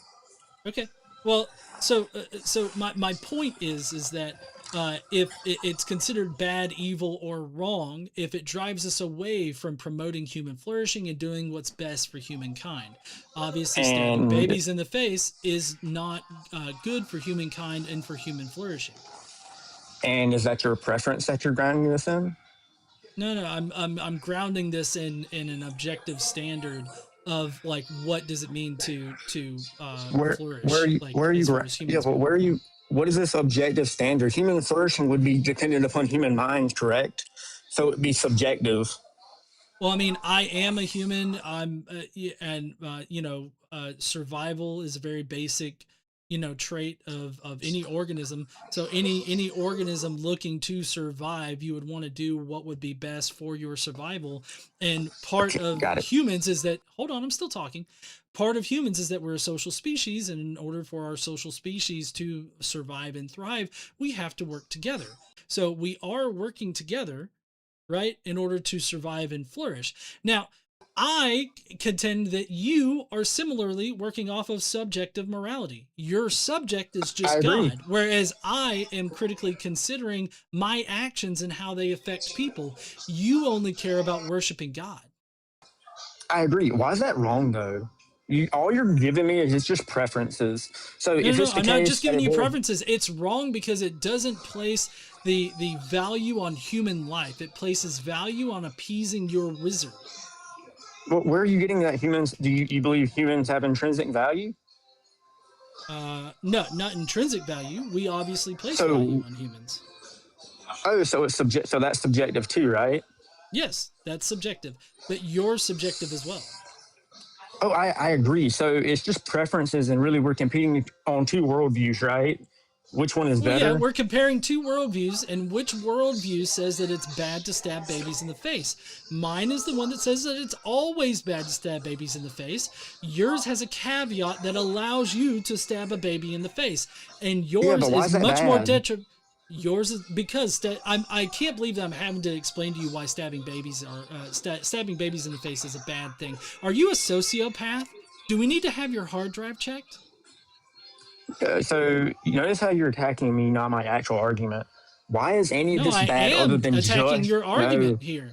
No, I am attacking your argument. I added on the personal attack later because I don't understand why I have to explain to a grown-ass fucking adult why it's bad to stab a baby in the face. Godless, because all you're giving me here is preferences. There's no justified belief other than I just feel it's bad. No, I it's feel not it's that bad, I feel. therefore it's No, no, bad. no, no. I'm not giving you. I feel it's bad, therefore it's bad. I'm grounding my morality in an objective way of comparing, How can it be? my actions there. But Hey it's there, not Mama. objective, though. It's not objective because it Hey, how's it depends upon a going? mind. My voice is a little rough right now, but so I won't be too long-winded. I just feel the need to explain to Nick that you solve absolutely no problems with subjective secular morality by appealing to a fictional wizard. It simply Well, is, yeah, it's preferences versus preferences. That's I got all of you. humanity. That's where that's where morality comes from.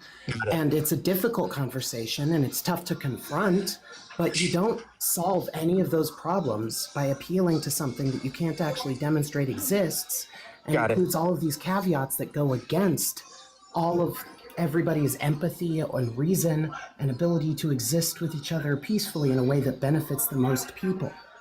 It doesn't got it. make it easy, it just is what it is. And you So, don't solve Mommy- anything by appealing to fiction. So, Mommy, can I give you a logical argument that would ground an objective standard on why something would be wrong? You would need something to ground it in. You can't demonstrate that objective morality exists or that there's Sure. a God for objective morality to come from. What about logic? Can I ground it in logic?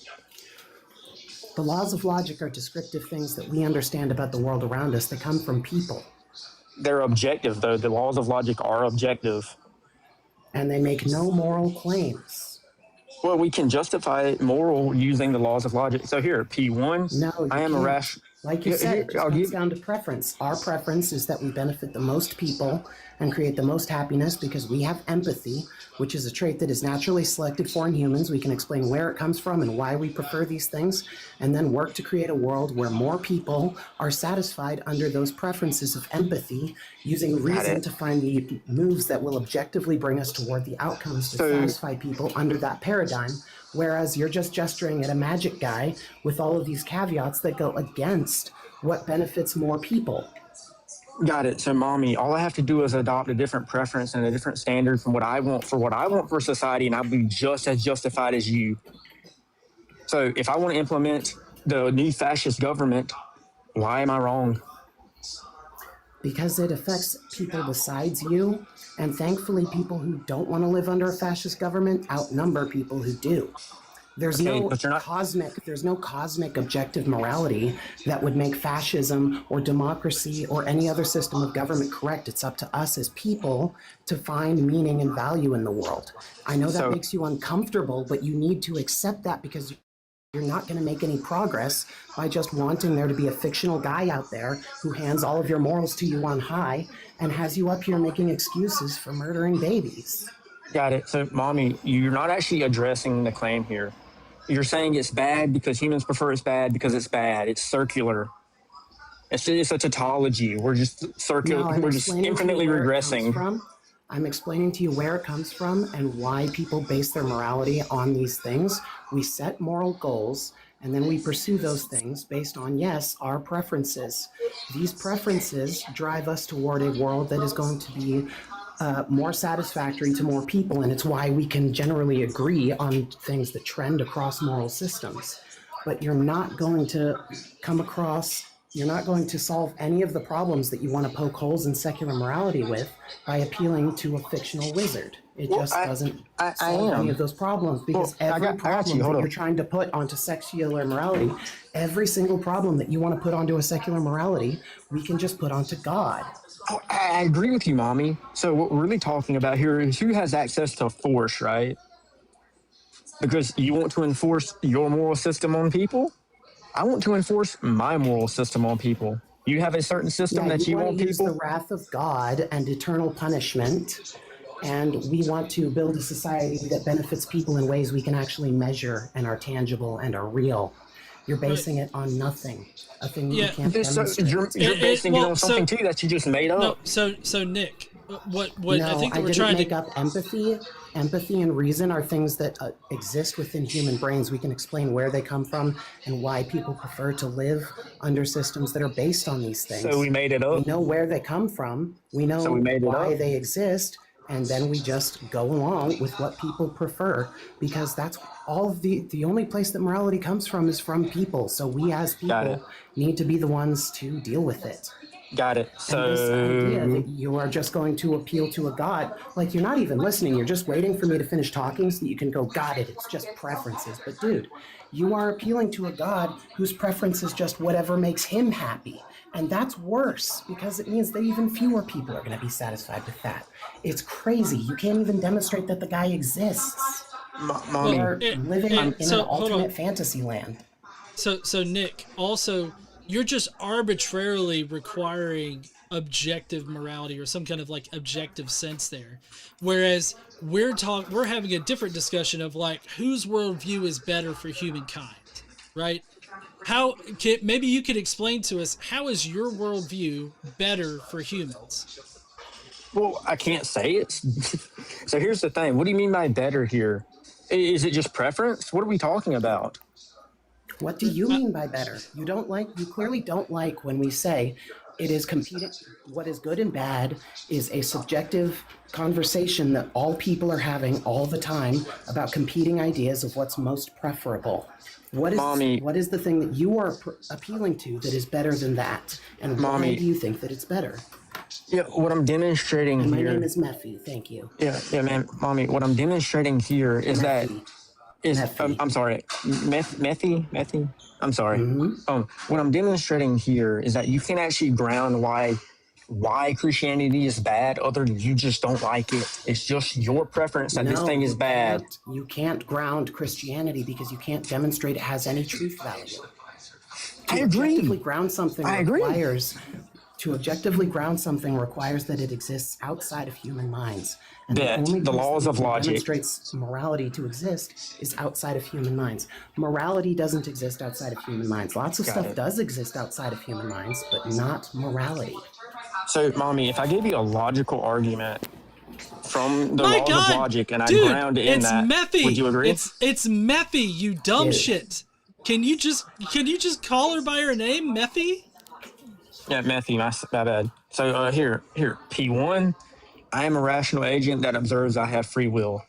P2, it would be a violation of my free will it would be a contradiction on my part to take away someone else's free will because I have free will as well. Conclusion, it's a contradiction, therefore it's immoral. What? You're trying to Philbro this with the shittiest argument. Morality. Well, falsify the premises. It's not even a contradiction. It's literally just you preferring yourself over other people. Well, no. I observe that I am a rational agent and I have free will. Oh, free will doesn't exist. Do we agree that humans do have free will, that we can act and do as pretty much as we please? I honestly don't care. I'm completely agnostic on the idea of determinism. I feel like I make choices, but what you're saying here doesn't actually have anything that follows, because the laws of logic are based on things that we can demonstrate outside of human minds. But if every human mind disappeared tomorrow, there would be no more morality. There would still be the laws of logic, right? So? Okay, so I can place. Morality is about the subjective determination of what we will call good and bad, what we each prefer. So it's just about what each we prefer. Then why is if that's the case, that it's just about what we all prefer?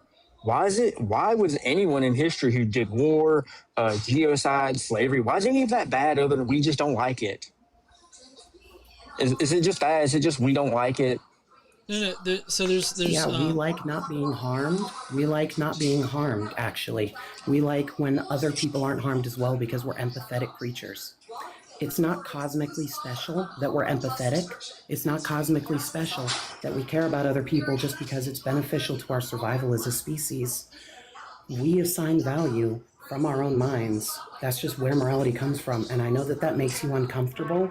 I know that it's not something that makes you feel like the main character of the universe, but that's just the way that it is. So, You mommy, don't solve that by appealing to a fictional story. You don't solve any problem with secular morality by appealing to a fictional God. And I can tell that you're just waiting to jump in and say, oh, so it's just preference. You can't say it's objectively wrong. There's no such thing as objectively wrong. There is only what we determine to be wrong based on principles like empathy and what we can derive from that using reason. I got you. Okay, mommy. So if that's the case, Messy. that we're both Memphis. I'm sorry. I keep seeing mama there. That's why I keep saying it. Messy. I'm sorry. I am so sorry. I will get it right. I promise. Messy. So here's the thing. Under this worldview that we're both operating under right now, I'm operating under your worldview. If it's the case that all of this is just preferences, then why was Smittler wrong? He would be completely justified under this worldview. Completely justified. Incorrect. He's not justified according to the morality of everybody else in the world. I'm sure that he's according to him under his morality, but the fact is that it's up to us as humans to work on having this conversation ongoing all the time. And it's difficult and it's a lot of work. You don't solve that by appealing to a God. So Nick, I would say that there are definite measures that we can gauge certain actions by that would determine whether or not it's beneficial to like a social species, like survival and thriving of a social species. So like we can look at those from a more of a data centric sort of perspective to come to objective conclusions about moral statements or moral decisions, but that doesn't make it in and of itself an objective standard. It's just using what seems to be best, or at least demonstrates to be best for our stated end goal, and our stated end goal being the survival and flourishing of conscious creatures and everything like that is ultimately still subjective, but it at least puts the focus on our survival as a species rather than anything else. And ultimately, this conversation is a discussion between two competing worldviews that are themselves subjective, and we can determine which one produces the better conclusion, or comes to the better conclusion by which one proves to be a better resolution and actually gets us closer to our stated end goal. So like my end goal is secular humanism, the survival and thriving of the human species. If you're a Christian, your stated end goal would be appeasing your God, and that's it. So So as far as your stated end goal goes, you have to do things that are detrimental to the human species and human civilization in order to achieve your goal. Whereas we put a focus on the survival of the human species and of life in general. So like that, like you have to do things that are detrimental to my goal in order to achieve yours. So, and you do things that are detrimental against my goal to appease your goals, right? So I'm just as justified as you, right? No, you're not. Why am I not as in any justified? objective sense, because there is no objective morality. I'm not asking that. We're basing No, you're strawmanning it. You're strawmanning the argument. We're basing it on what's real. We're talking about what's real and what actually exists, and working with the information that we actually can determine is objectively true to figure out where morality comes from, why people are motivated and what by, and how we can come to moral conclusions that are going to benefit more people and make more people happy, which is ultimately how we come to consensus and find these trends in morality that get people to agree and function cohesively in a way that serves our personal preferences as empathetic creatures, as well as our preferences to simply survive and exist in a society that benefits us. But I'm not done talking, okay?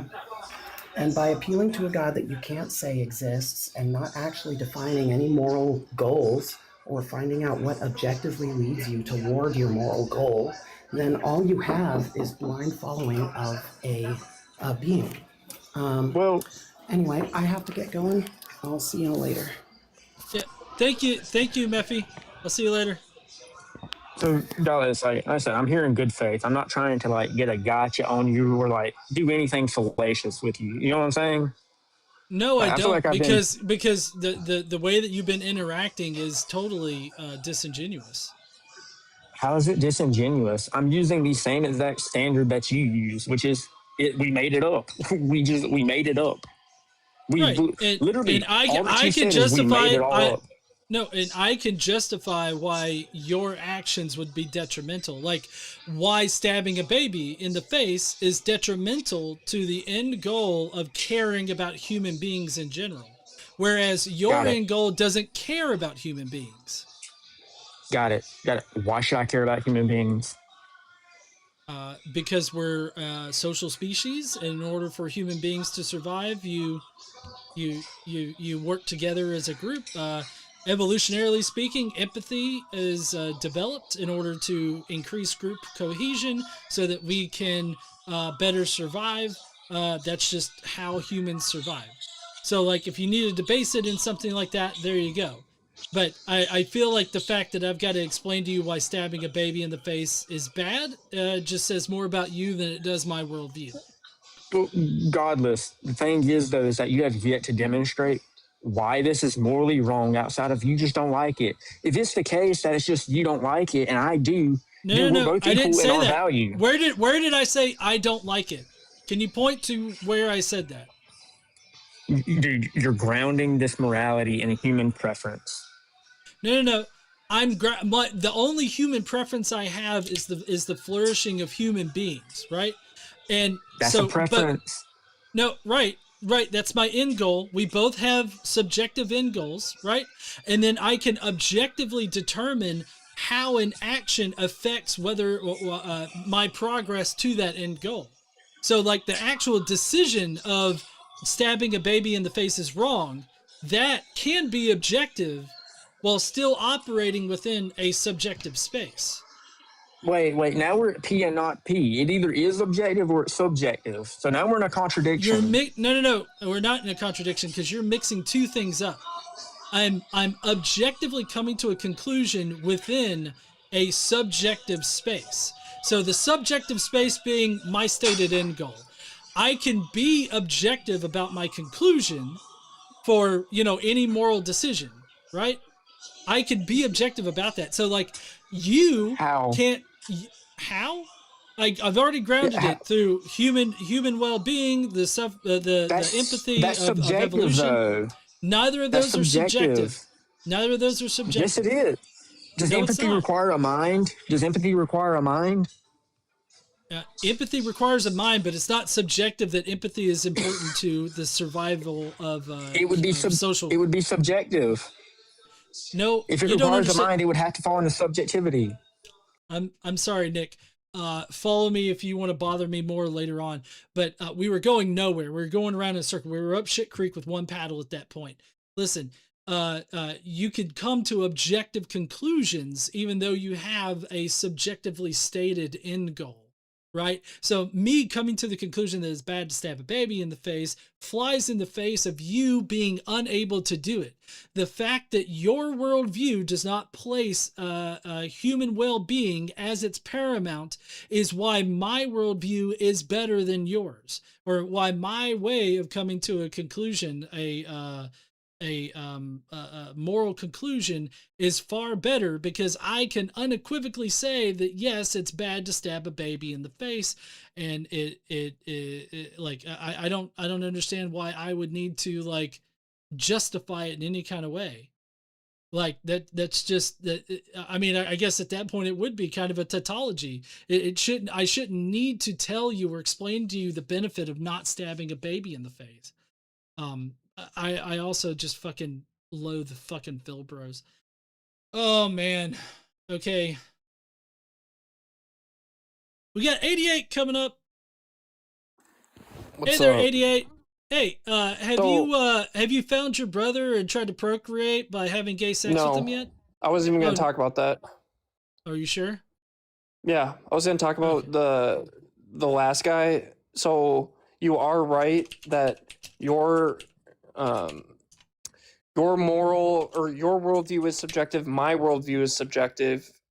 As a Christian, you as a secular humanist, that is correct.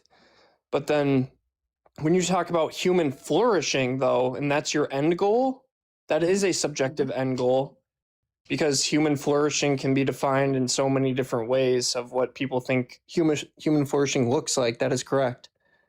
And then you also said you can objectively track or you can objectively view how you're getting to your subjective end goal.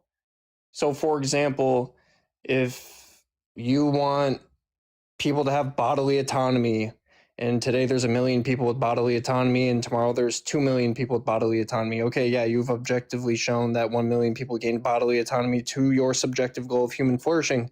But Christians can do that too.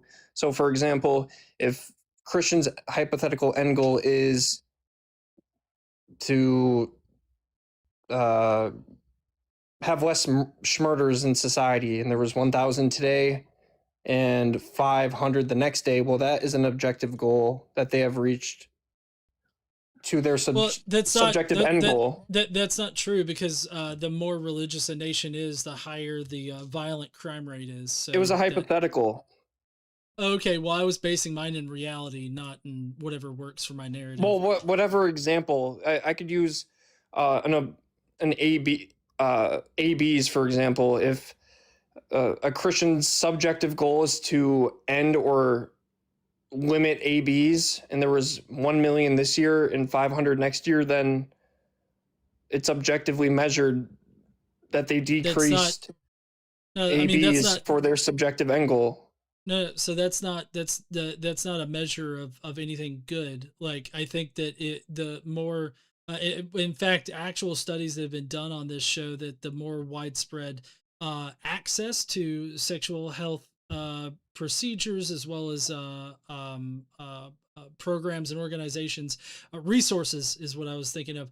More sexual health or resources. The lower the unwanted pregnancy rates are, and so the lower abortion rates are. So, I mean, that you're just totally wrong there. The answer is to actually destigmatize abortion and provide health care to women instead of trying to kill them all the time. Hey, 88, maybe you can like rebrand your channel or something like that and take the 88 off, because you're just a racist piece of shit. And I was just waiting. What have I said that's racist? Your name is racist. 88, you were able to say the 14 words like from memory, like it's all of that. I only brought you up so I could directly tell you that to your face and ask you if you've tried to procreate through the power of God's grace with your twin brother that you always want to fantasize about.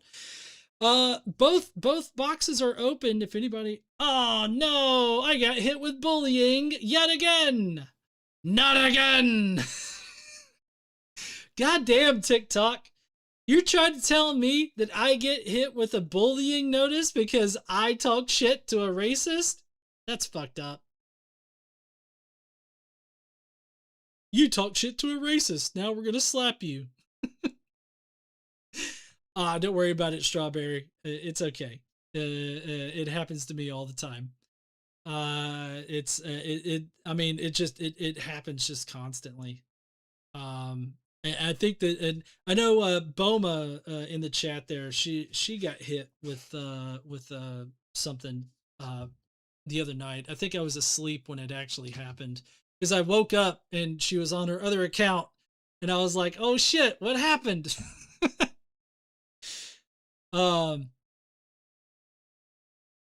Yeah, John, it is bullying. Not wrong, but it is bullying. I don't see it as bullying because I'm not trying to, I mean, I guess I was trying to get him to not be racist, but I don't know. I see it different than bullying, but maybe I'm wrong. I don't know. I don't feel bad about bullying racists in that particular respect. But yeah, kind of crazy to go on there. So we got a live slap over there. If anybody on any of the social medias, crap, hold on. Nope, don't refresh. W bullying racists. That's right. That's right, Strawberry.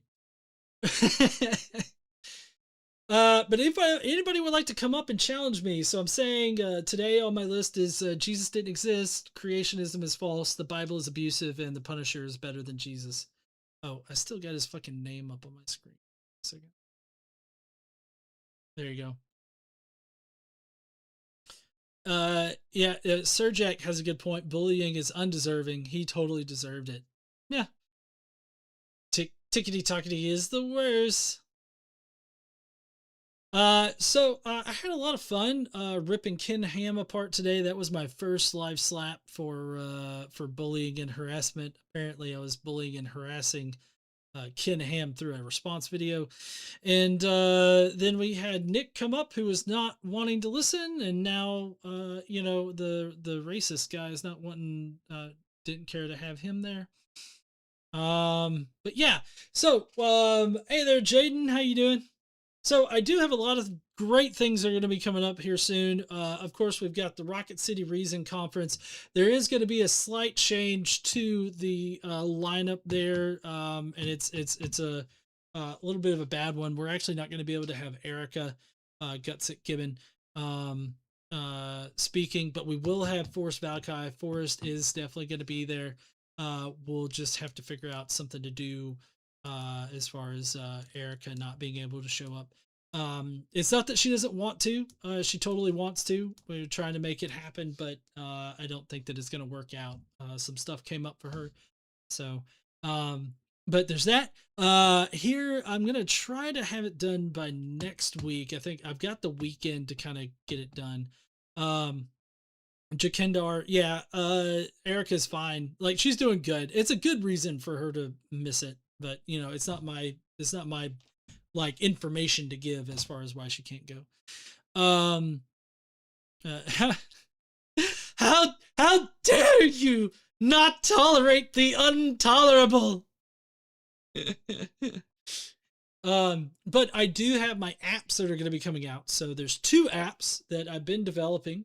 The one app I'm calling GE Bible. It's a really creative name, but it's going to be a Bible study app where you can look up Bible quotes and everything like that on the free tier version that's ad supported.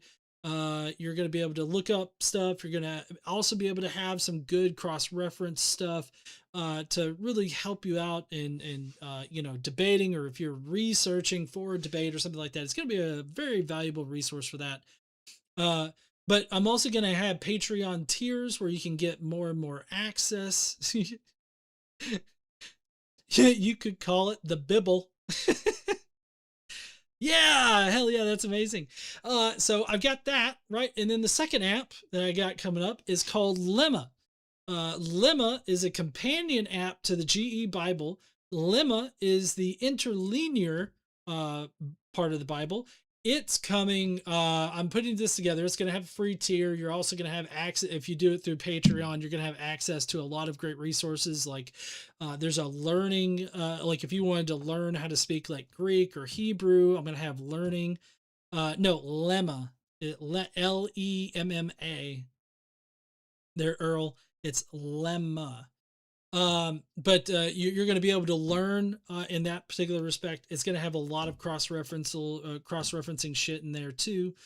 Oh, the GE Bible app is actually going to have an analysis section. And so far what I've got built up is I've got a science section that kind of goes through all the scientific claims that are laid out in the Bible. It explains why it's wrong, why it violates reality, and all the other kind of stuff. I've got a messianic prophecy section that explains why Jesus didn't fulfill any of the prophecies. And then I've got a contradictions. So I went through the trouble of going through all of the contradictions, figuring out which ones can be reasonably harmonized and which ones cannot be reasonably harmonized and are true contradictions, so that if you are thinking about using a contradiction, you can check the app and see if it actually is one, or if it has a comprehensible or an actual harmonizing explanation for it. Not a single contradiction in the Bible. That's true. That's true.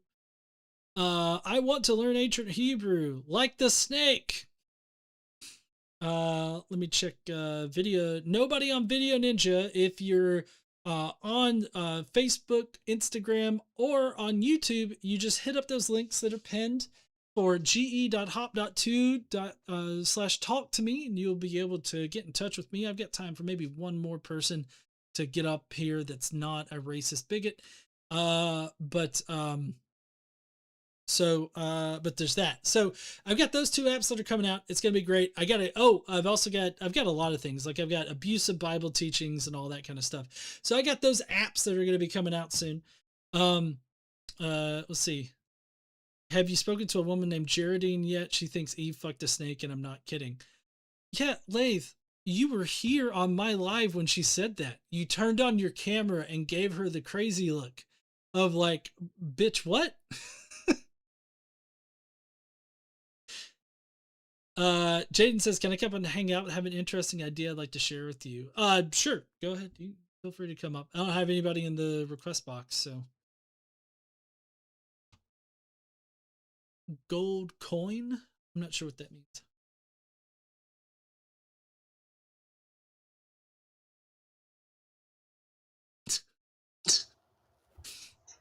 Lathe, I don't remember things like facts. What's up there, Jaden? How you doing? Doing pretty well. How about yourself? Doing all right. So the idea, I've shared this with a few other people, so I wanted to get your opinion on it. So when we look at the text, we notice that there seems to be distinctions between the Most High, the Lord, and God, right? We see the distinction between the Lord and God, Genesis 1 and 2. We see the distinction between the Most High and the Lord, Deuteronomy 32. So that kind of made me wonder, because each of them seem to also have like their own properties and their own kind of like theology surrounding them. So that kind of got me started, kind of like from the Gnostics, looked at how they were thinking. Then you look at the text and it seems to somewhat align with that. And I think these are all 3 separate deities. And that's why when we get to the new text, like the New Testament, God seems to take over a whole new like makeover. You know what I mean? He doesn't have, he gets all loving and all those other attributes. So I'm curious, what do you think of this? Well, yeah, I mean, I feel like you're describing the different sources of the Old Testament text, because like there's the P source, the D source, and I can't remember all the letters that they use, but there's like a Deuteronomical whatever source. There's a priestly source, and all of them refer to God in a different way. There's Elohim, and the Lord, and all this other stuff. So I mean, yeah, you're detecting a real seam there, but the seam is in the what's called the documentary hypothesis. Have you ever heard of that? I've heard of it. I've never watched it or like done any research about it. Yeah, I would definitely look up the documentary hypothesis. That's the current leading explanation for how the Old Testament came together.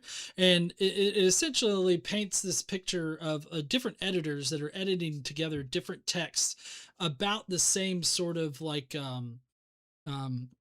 pantheon of gods that are conflating all these gods into one figure that eventually becomes Yahweh, right? So Yahweh is another name.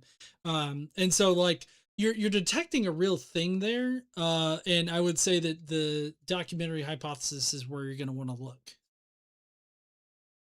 Yeah.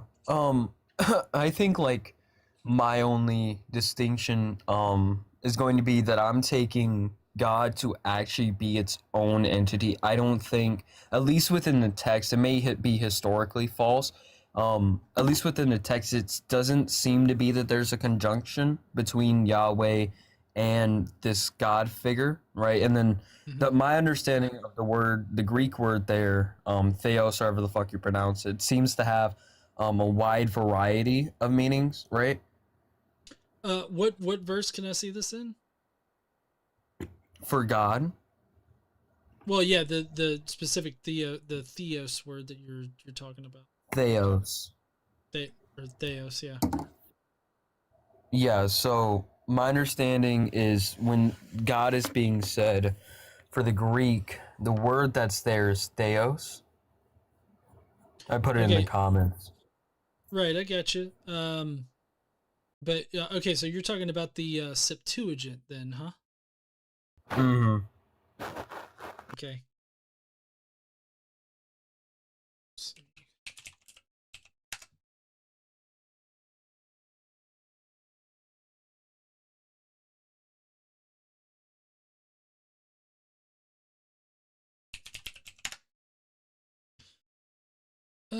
Theos, God.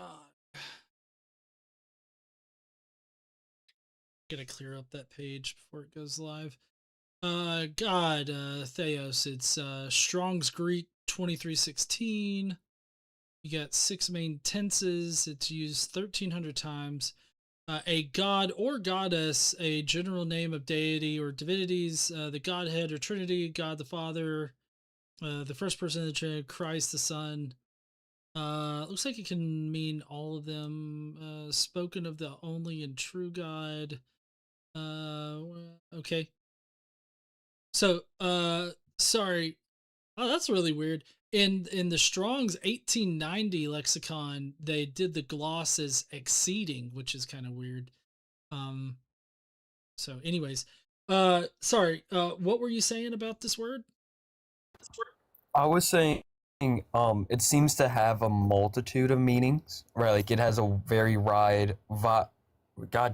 very wide semantic range, right? It isn't specific on who God actually is.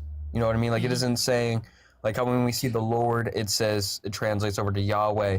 When it comes to God, it just doesn't seem to have one specific name put to it. So I'm thinking, especially with the distinctions that we see drawn with this, with God in Genesis 1 and 2, that this might be a separate deity or the main God in a sense, because we see in the Hebrew text in Genesis 1 that God is like a perfect creator, then Yahweh is evil and shit. And then once we get to the New Testament, God kind of retakes back all those good properties. I don't know how it aligns historically with my idea here, but that's just kind of what I've picked up on the text. Well, yeah, you also have to be careful about comparing the Septuagint version of the Hebrew text, because the Hebrew came first, and then the Septuagint is Greek Jews that were trying to translate the Hebrew into Greek, into Koine Greek. So I mean, they've definitely got like kind of a weird situation there where they're trying to like translate those things, because like they translate like the afterlife to being Hades in the Greek. And so Raphame, you there, bud? Yeah. Yeah. What are your pronouns? Oh. Huh? Regular. I don't know what that is. Can you just tell? If I said he came up on my live, would that be correct? Would she came up on my live be correct? They come up on my live, or would it be something else?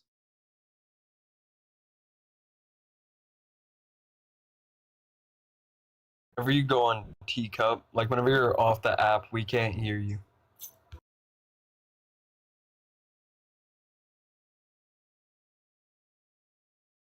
Oh, I guess I didn't like the whole.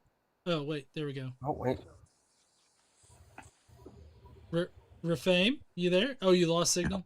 Okay, you're back now.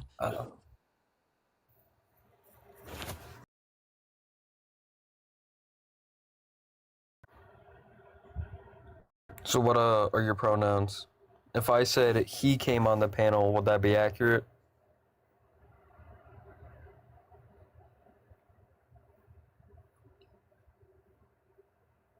Rafame? If that's how I pronounce your name. Yeah, I invited him to unmute, but I don't know. Maybe he's got something going on there. Yeah, we'll give it some time.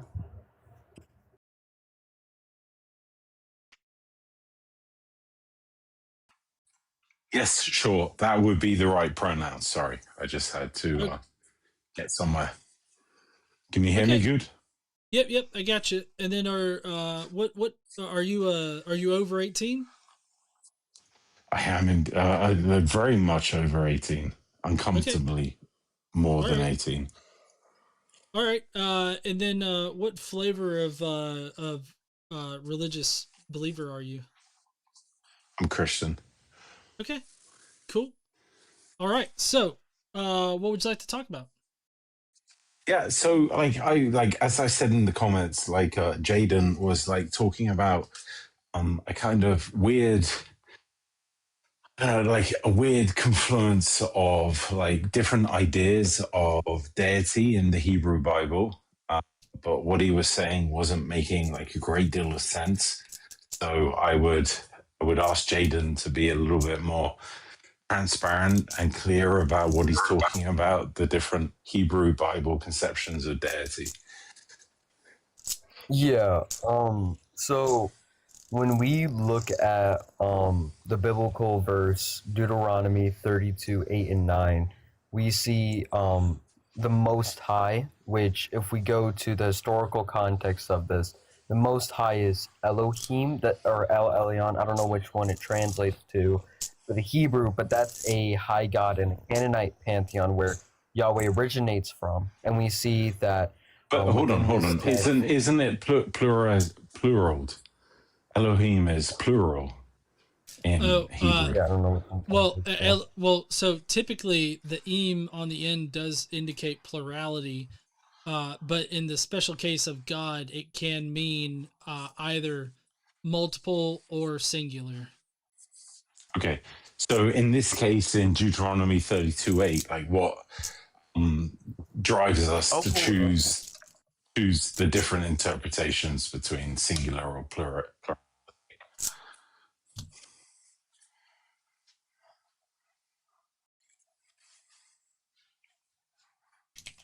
Jaden, that was a question to you. I'm not good when it comes to the language, but I'll just read off the verse to you.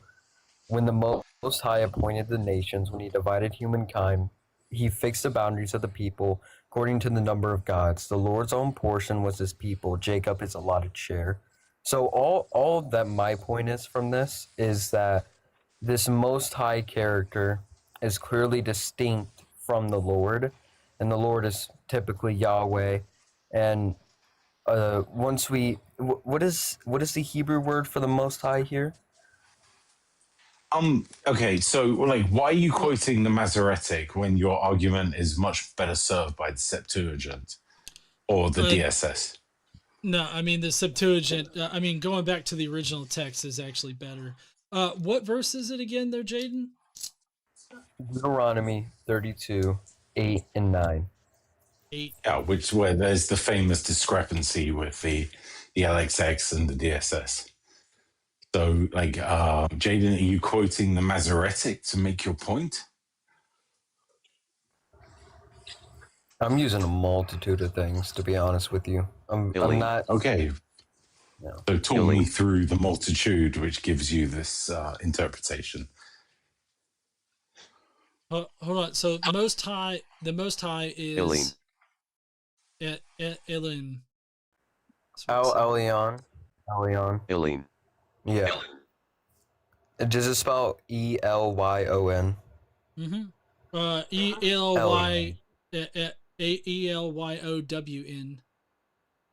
WN. Mm-hmm. Oh. Yeah, that's just a phonetic drift in terms of how we pronounce. Mm-hmm. Like the original words would have been just consonants. Right. But but Jaden, like in terms of your appeal to 32:8 and the Divine Council, like what evidence do you have that the Masoretic text is kind of hiding something? I want to say necessarily hiding something, right? Like all this right here is supposed to show that there's a clear distinction between the Most High and the Lord, right? Like there seems to be kind of like the Most High seems to be a little bit more powerful in a sense since he's giving land to Yahweh. And then that's one of my points. And then my other point is that God in Genesis 1 is clearly like a divine creator. He created everything perfect. And we see in Genesis 2, it's a whole like different story. We see a line drawn between them. You know what I mean? Because Genesis 1, them? What do you mean them? God. Genesis 2, the Lord. It's them. Clearly two different people. Well, there's two different God creation and the accounts. Lord. Obviously, Right. Two being different distinct creation beings. accounts. There's a P source and a J source, or a non-P source being collapsed together. Well, yeah, So I mean, is your point? I don't know. Is your point documentary hypothesis? I mean, I think that's what I'm somewhat leaning towards. I've never even heard of it. Right. Well. So I think that what you're detecting here, Jaden, is this is one of those seams that shows the patchwork in the Old Testament writings. Because it's essentially, at least in the documentary hypothesis, later editors came back in and patched together two different texts. And this right here seems to be like a seam where it's using two different references for the God. And sorry, host, to interrupt. We don't even need to be so specific about the reference to God, just in terms of narrative consistency. I mean, there's a clear non-priestly source narrative going on through the Pentateuch. Like, regardless of like the name, like, and Jaden seems to be like caught up on Elohim or like the naming, but. And especially with Deuteronomy 32:8, if you look at the Septuagint or the DSS, there seems to be an older recognition of the divine pantheon recorded there, which doesn't have the gloss of the sons of, like, what did he read? The sons of Jacob. That's a later interpolation, which is like stronger evidence if you look at how the Masoretic maybe was influenced by older variants of the source. In Deuteronomy 32:8, probably wasn't the sons of Jacob. That was probably a later gloss to excuse a certain degree of anxiety over the polytheism in early texts in the Hebrew Bible. Well, so it says when he divided the highest nation as to disperse the son of Adam to stand boundaries. Yeah, what nation. what manuscript are you reading there? This is the Greek Septuagint, LX. Okay. Okay. It's right now. It's the 2012 edition. Okay. So I mean, yeah. Carry on. Yeah, so boundaries of nations down, number, angel, God, and angelos, theos. According, the division is according to the sons of God, not like the sons of Jacob in the LXX. Right. Unless you have a shitty LXX confessional translation which are glossing over. I just got back. Yeah, no, it says son of gods. When I brought up Jacob, it said Jacob his allotted share. Which is the Masoretic gloss. Well, that's what the translation says. Oh, that's what the Masoretic translation says. Well, I'm using the NRS UVE, which however the fuck the letters go together. Absolutely. But you have to go and look at the Septuagint or the DSS or the NSRV UE should have a footnote to the degree that this is a contested manuscript tradition, but it's a Deuteronomy online, 32. online, Deuteronomy 32. All right, okay. So, like, buy yourself like a decent study Bible. Buy the Oxford Annotated. NRSVUE. But like, this is a very highly contested textual variant. The later sources seem to flatten the divine council into the sons of Jacob. The earlier sources seem to recognize that there was a certain kind of inheritance given to Yahweh and his people, which I would suggest is fine, but we can have that debate.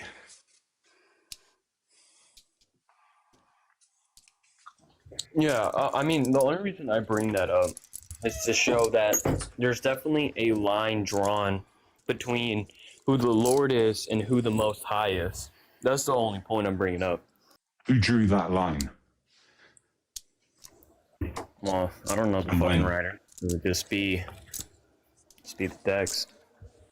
So how do you know a line was drawn? Like, I mean, like, that's an absurd statement. You said a line was drawn between these two concepts, but you don't know who or when drew it? We don't know most of the writers for the Old Testament, but I'm Sure, saying but you're making a statement that like some of those mythical writers drew a line. I would suggest no one drew the line. This is just tradition evolving. I mean, sure, you can take that stance. I ain't got a problem with that. Okay. I don't know exactly how What stance the history do lines you up with that, and I take? repeated that. What stance do you take? I mean, if we're focused on the text, it seems to be that they're drawing a line between who these two characters are, and the reason for that is because Who's they? are you really going to say Who's they? You use they in the sentence. Who's they? The Old Testament writers. Okay, so the Old Testament writers were drawing a line between what? Between the Most High and the Lord. As evidenced in which manuscript tradition? Manuscript tradition. It's just the manuscript about it. No, but we just had the conversation that Deuteronomy 32:8 has different manuscript traditions between the Masoretic and the Septuagint and the Dead Sea Scrolls. I was in the bathroom, so I wasn't here for that. Okay, so now you're here for that. What do you still think that there was someone who was? Do you still think that someone was drawing? Well, I'm gonna have to take the stance of agnosticism here. I don't know. I didn't know that. What didn't you know?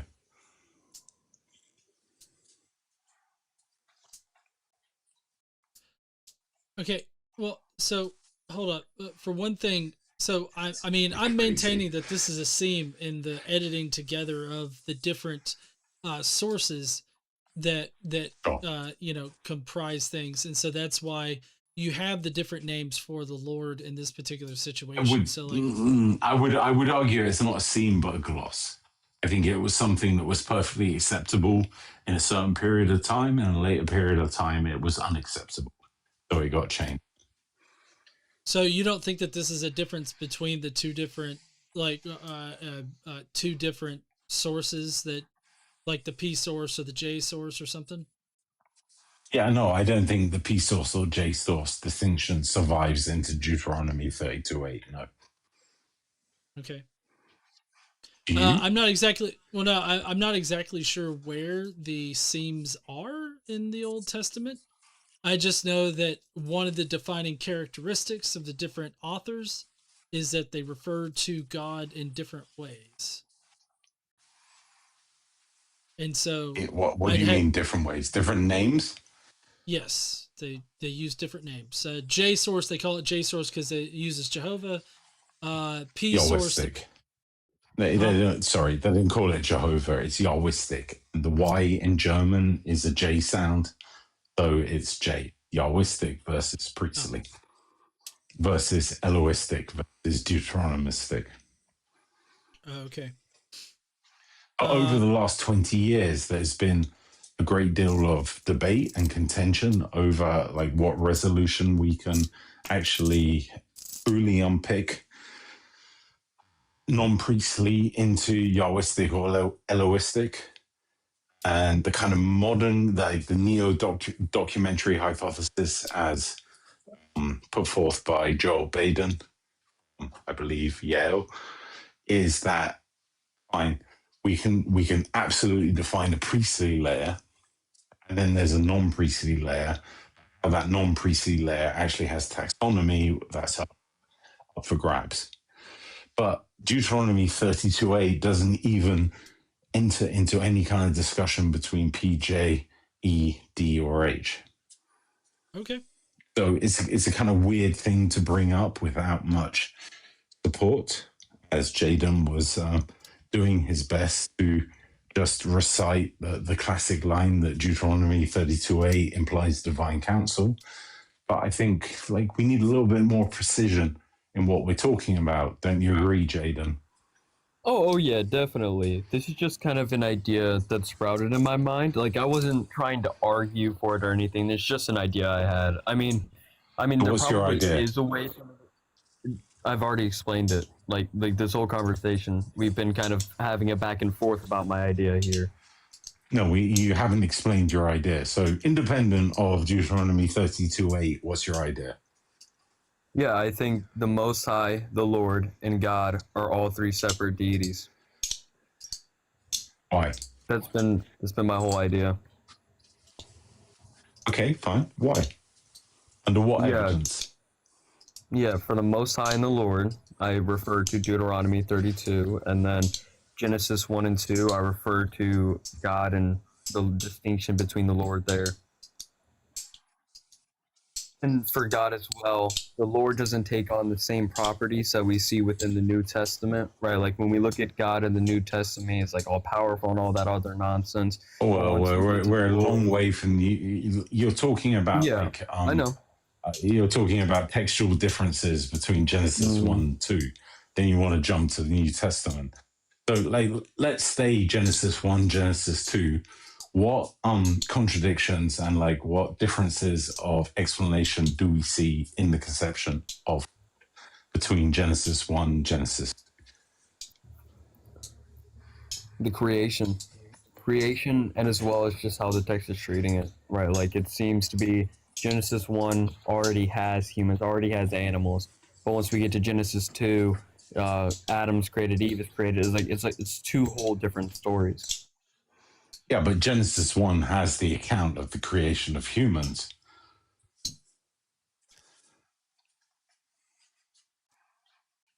Correct?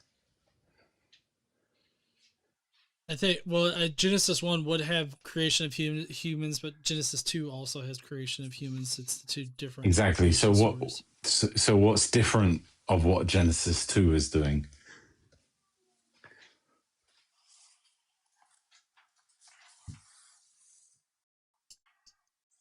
I mean, I don't know. But What's what's the dialectic? What's the difference? Like, yeah, fine. If we're going to accept that there's two creation accounts, are they different? How are they the same? How are they contradictory?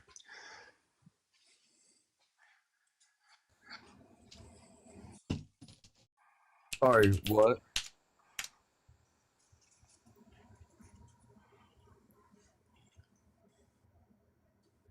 What? Just ask the question. Like, what do you think?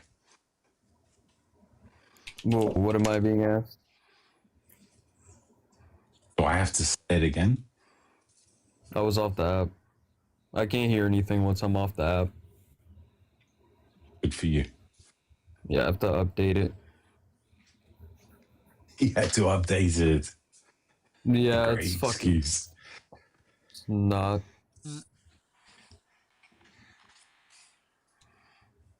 I'm not feeling a great deal of good faith from you guys, if I'm being like perfect.